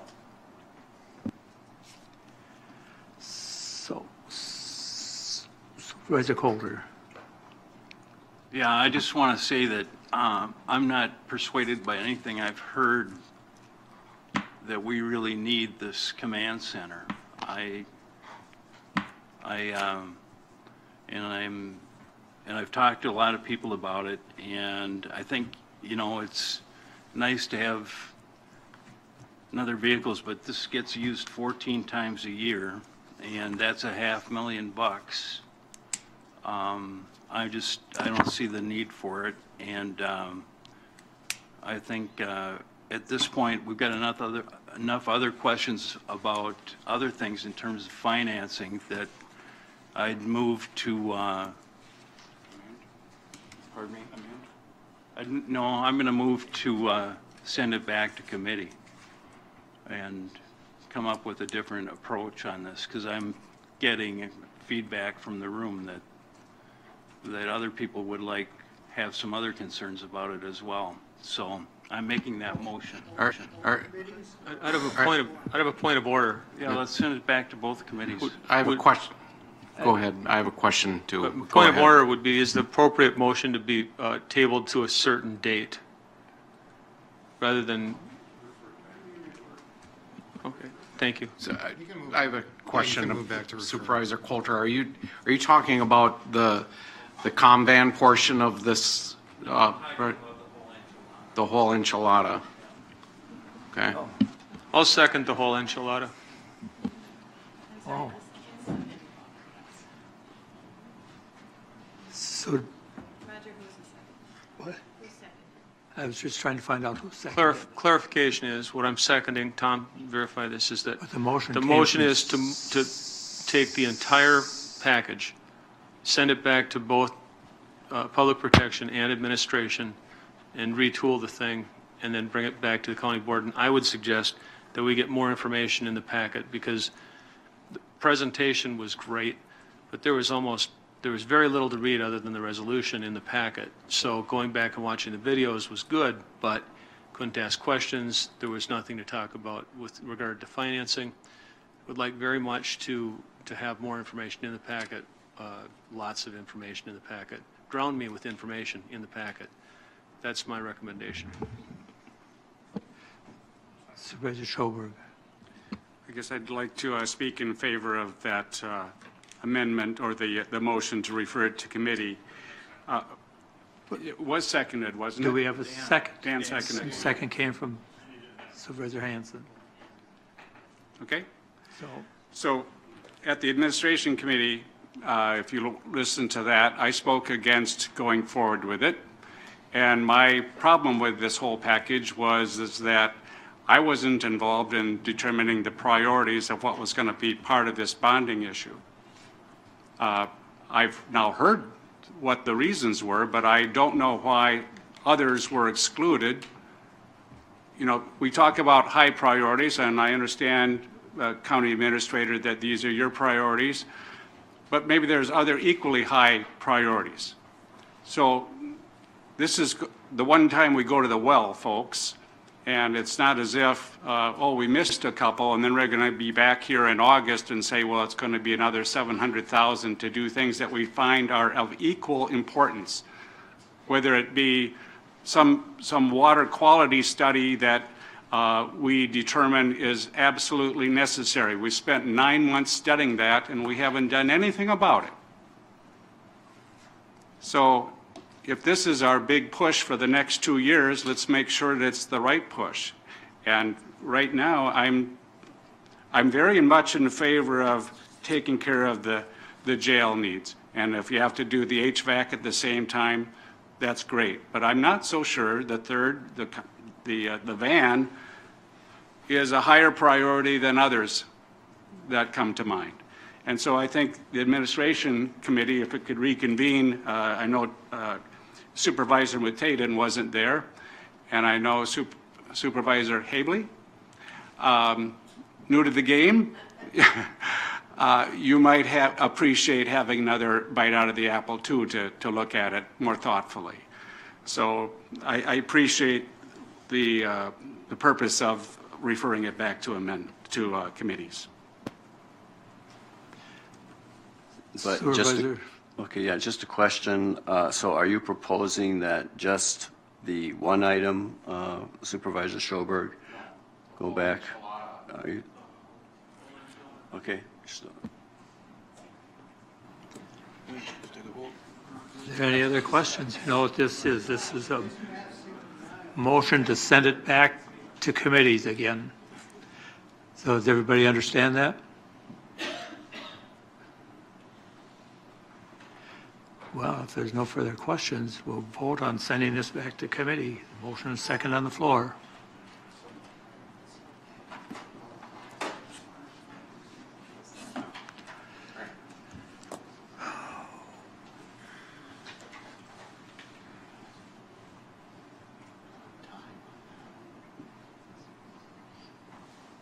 Well, looks like it goes back to committee.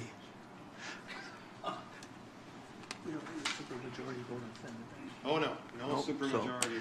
No, so it goes back to committee, so that's over. So that business item is done. We'll move forward from there.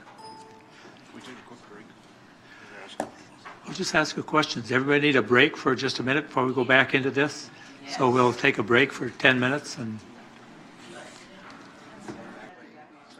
start as everybody's ready, sit down, and we will finish out our agenda for this evening.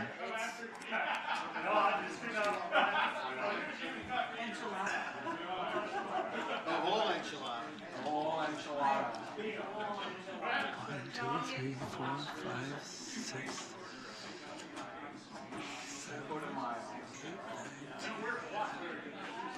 All right.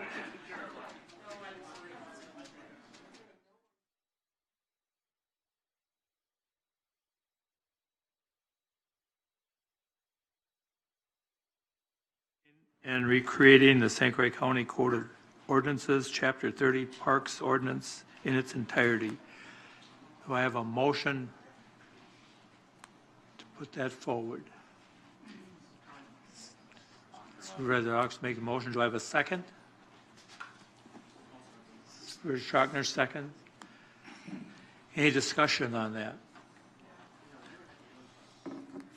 I'm not seeing any discussion. We have a motion and a second on the floor. We will vote on that at this time. What? Yeah.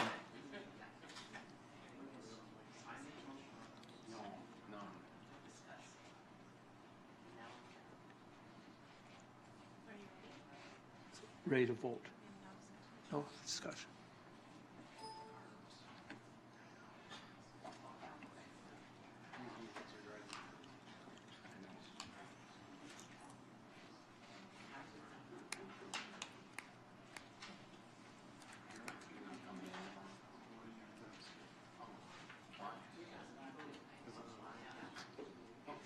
And that's all yeses. Thank you. The next one is our resolution authorizing purchase of real property, 978 Trollbrook Road, Town of Hudson, and donated to the WDNR as additional parkland to the Willow River State Park. Supervisor Schoberg's motion. Do I have a Supervisor Hanson seconds that? Any discussion on that? Supervisor Beebe.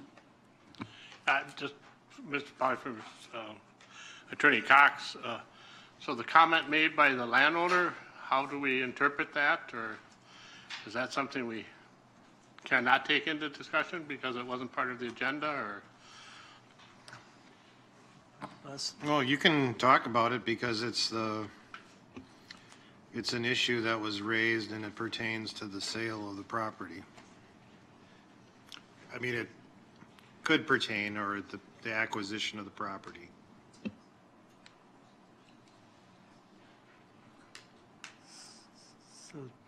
So just for clarification, so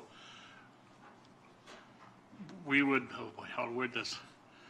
We were assuming the deed is correct as surveyed and the lot lines are not what the property owner assumed for the last, I think she said 38 years, but whatever, or it isn't a legal issue that we need to address. Well, I'm not in a position this evening to tell you or speak to the validity of their claim, which they would have to make in court and get a judgment of adverse possession. Perhaps Ms. Denzer has more information. First that I heard about this issue is today. Maybe Ellen Denzer can enlighten us a little bit on that. Thank you, Chairman. During the break, I had the opportunity to chat with Mrs. Janet Jones, who was the person who spoke, and she incorrectly referred to agenda item number 4. She was actually, when we discussed it, she actually has a question about the Eckert property, which the county already purchased. Our county surveyor has been establishing a boundary, doing a boundary survey of that property, and that is what she has questions about. So this had nothing to do with the acquisition of this property. Okay. Any other questions? Thank you. Yeah, that helped out a lot of speculation. Was there any other questions then? Not seeing any, we'll have a motion and a second, and we'll vote on this.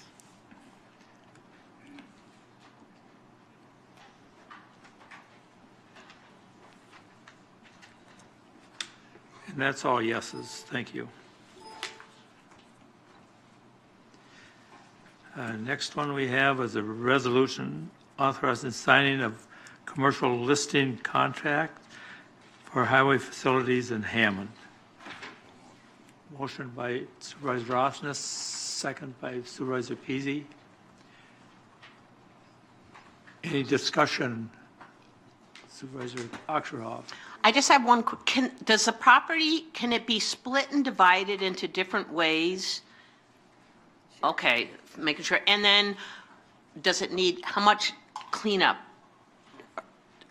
is it going Commissioner? to need or none? Highway. So we have met and we sent out RFPs to obtain this realtor. He will be taking a multifaceted approach to how this property gets taken down, and what I mean by that is he will market it to the greatest and best use for the county purposes as far as to obtain the most value he can out of the sale. As far as cleanup, we've done extensive site surveys in the past. Part of this sale will be a further look at that. In the past, the only contamination we found on the property was from the neighboring property, which had a leaking fuel area. That was cleaned up as part of environmental study previously. So one abandonment we for sure will have is our fuel system. By statute, we will have to remove that. That itself isn't a huge cost. We have estimates in place to do that. We will do that with a lot of our own forces and labor, and then hire a testing company to ensure everything has a clean bill of health. I'll do my, what about the, I won't get the 911 or the emergency tower that's, what's happening? Does anybody know what's happening with that yet? The tower. Correct. So the tower that's there, what we are planning on doing, and we've already put the survey department in motion on drafting a permanent easement, as well as a right to rebuild on that. That will be marketed as part of the marketing package that's out there. Supervisor Schoberg. So on the request for proposals that we sent out, did most of the brokers come back in at a 6% interest rate or commission rate? So on the RFP that we sent out, we got 0 responses. I developed a list based off of our Economic Development Corporation's recommendation on commercial real estate agents. When I reached out to a number of these agents to ask why they didn't respond, their initial response is there's easier properties to sell than this one. So when I did verify on the prices, so what I did is I also asked, the typical response was between 7 and 9%. Well, that number is contrary to what my real estate partner says is usually the expected rate for commercial properties of this size band. He said if it's maybe around 10 million, then it gets all the way down to 3%, but a 4 to 5%, 5% is okay. 6% is the same price you're going to be or commission rate you're paying for residential, which is a lot of work for a smaller value property. So that's why before I made a motion to amend to bring this down to 5% and see if they'd still accept that, I wanted to get some background on it. But I'll still make the motion to amend this proposal to offer it back to this firm at a 5% commission rate due to the size. It'd still be pulling in stronger than $80,000 if that procedure is permitted. I mean, I suppose we can, because we're rejecting what he's offering. So that's my motion, is to amend the commission rate from 6% down to 5%. Do I have a second to that? I second it. Senator Malik seconds it. Any discussion on that, to amend it from 6%?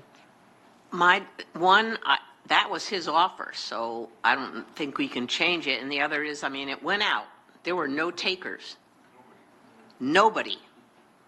And so then they went, they were looking for someone, and they did find someone, and because they said it is a hard property to sell, they'd do it, but for a little higher. And it's like, I think if you want, the only way I go along with your amendment would be a limited amount of time, and if we don't find any other takers at 5% for the property within a period of time, we will accept this person's offer, because it's a tough property, obviously, anyhow.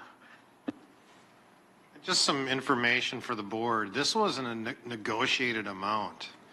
He came, the real estate agent, or realtor, came in at a higher amount. I don't recall the exact figure, but there was some back and forth in negotiations. So, I mean, you can certainly, Supervisor Schoberg's motion certainly to amend is certainly in order, but this wasn't just the figure that he gave us. This was negotiated between the highway commissioner, the administrator, and the agent, just for some background.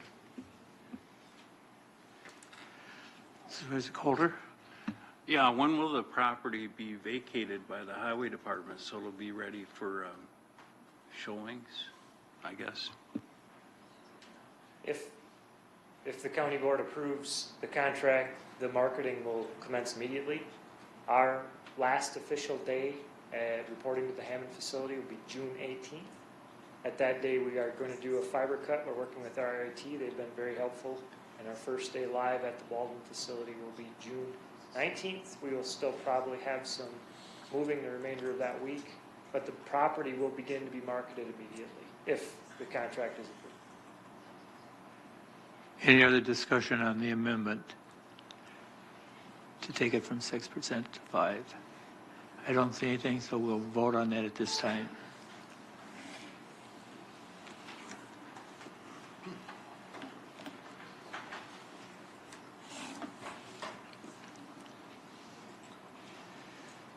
And that amendment fails, so it'll move forward with the original motion. Is there any discussion on the original motion for the listing of the commercial property at the highway facilities in Hammond? If there isn't any, we have a motion second. We'll vote on this at this time.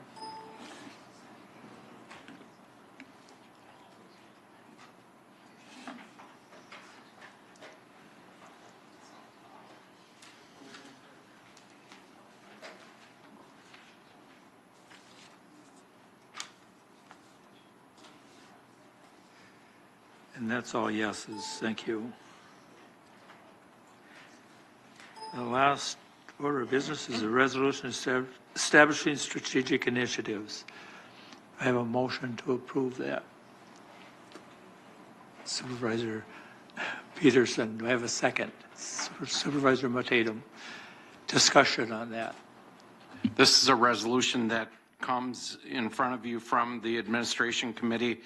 What it does is establish the strategic initiatives that were identified through the Committee of the Whole discussion when we met a couple months ago to discuss strategic planning and strategic initiatives. So I won't read these off, but They're listed on packet page 103, if my packet is the same as yours, but they're listed. And then what would happen from here is that they would become incorporated into the budget priorities and the budget guidelines that the committee will discuss at their next meeting.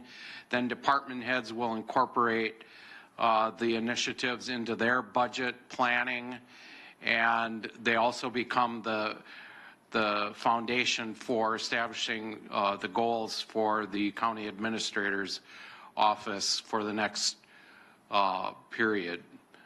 So these become the foundation for a lot, and hopefully I think the Committee on Administration agreed that we hit the mark when we brought these forward and identified the initiatives from our Committee of the Whole discussion.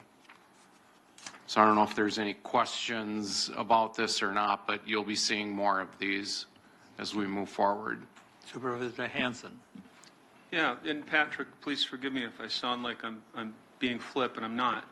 But my understanding when we were at the Committee of the Whole, the work session, was that this was going to be fleshed out, and we would have more measurable substance to the strategic plan once it was complete and presented to the county board. And I'm looking at these 6 bullet points, and I'm seeing only one of them which is definitive. There's only one that which is actually measurable, and that's the zoning ordinance. The rest are really not measurable. There's no metric for success on any of them, and that's frustrating to me because I don't see how you can set goals on something which is more of a hope than a plan. We pointed in a direction, and I was of the expectation that you would flesh that out with a solid metric for success, which is what I was left with the impression. And we discussed that. Another supervisor had said this is a process which should include a metric for success. And I fully expected that that would be part of how the staff processed this after that work session, which was only a few hours. And to come up with that much detail in a few hours was more than would reasonably be expected.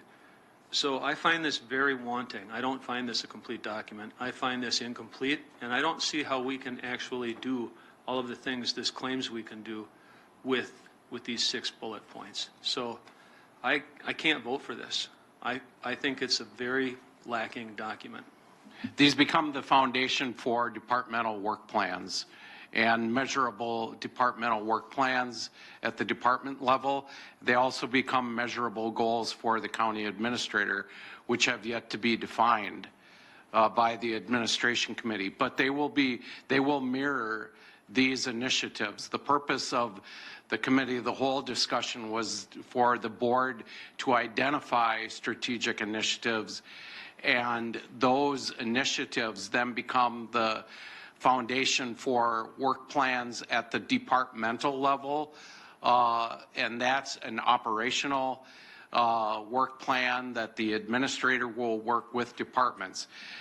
The administration committee will also use these initiatives to develop measurable goals for the county administrator, and those then also become part of those departmental work plans. So this is not the final, this is not a final work product. This is the foundation for building a budget, building goals for the county administrator, and then departmental work plans at the department level.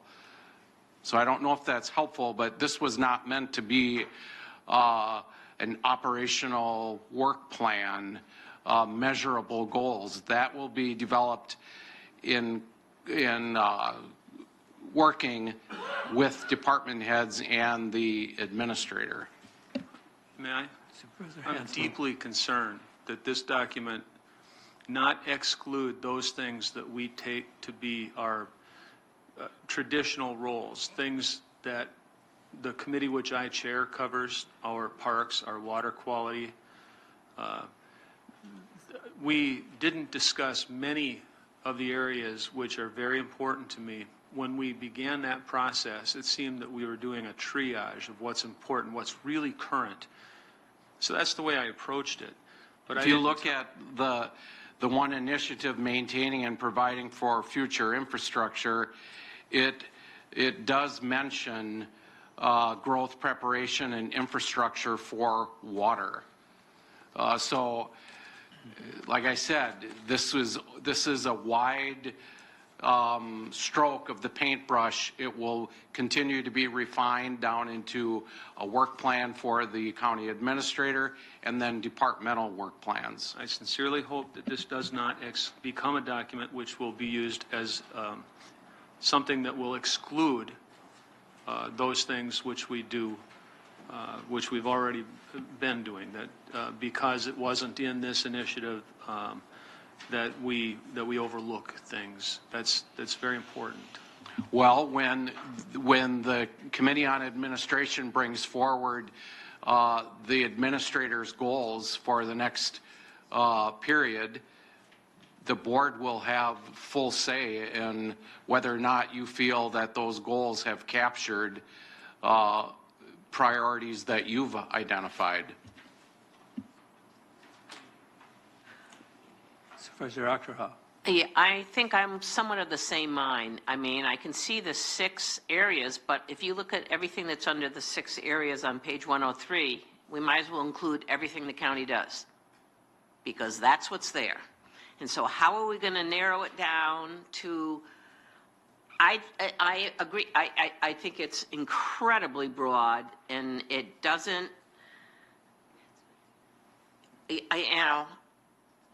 it's almost, yeah, I don't know how you get to figure what your priorities should be. I mean, we have the 6 main headings, but then you can't do everything underneath them, and they're not prioritized because we didn't do that. So I don't know what you're supposed to do with this that's going to decide, okay, which one of these bullet points under the 6 categories is the important one, and who makes that decision, and how it's followed through and how it's measured. You make the decision as the county board. The whole board or the admin? The administration committee will bring forward a resolution, and the board will debate that and discuss it and take action on it.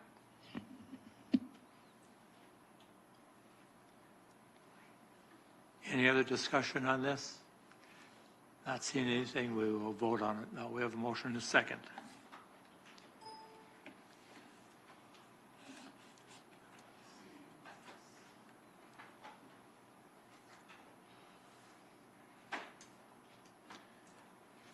Three noes, the rest yeses, it passes.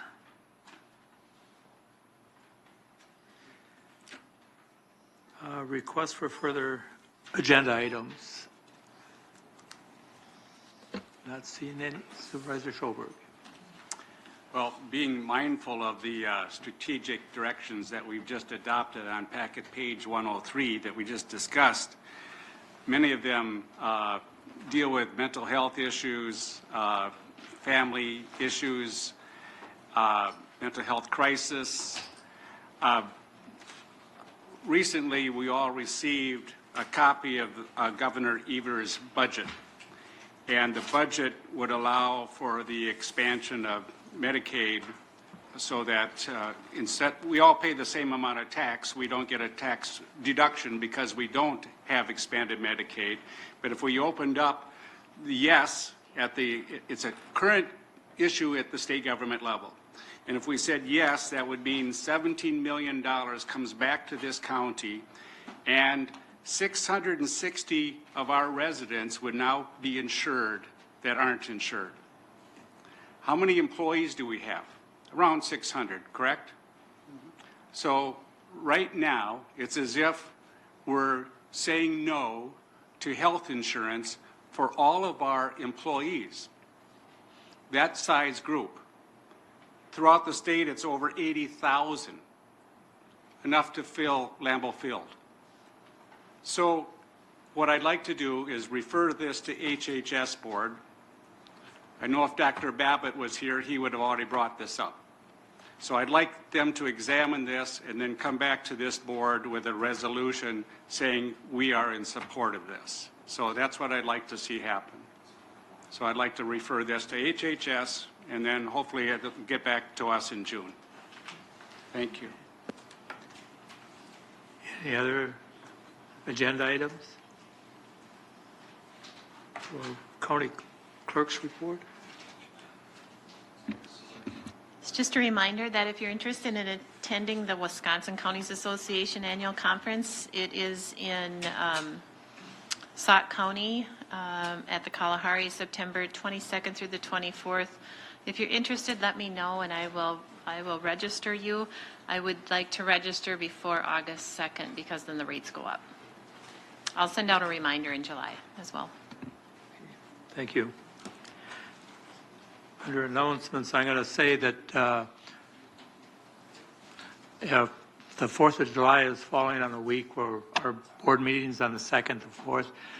I was talking to Pat yesterday, and if there's no opposition, we won't have a meeting in July unless it's absolutely necessary. So the committees can all look at not having a meeting so they can prepare to work in June harder in August, I guess, and then the staff will be able to work their way through that too if we don't have a meeting then. So unless there's some opposition, we'll let that July go by. Now, any other announcements anybody has? Just have what the May Fair at the County Fairgrounds is happening this Saturday from 4 to 9.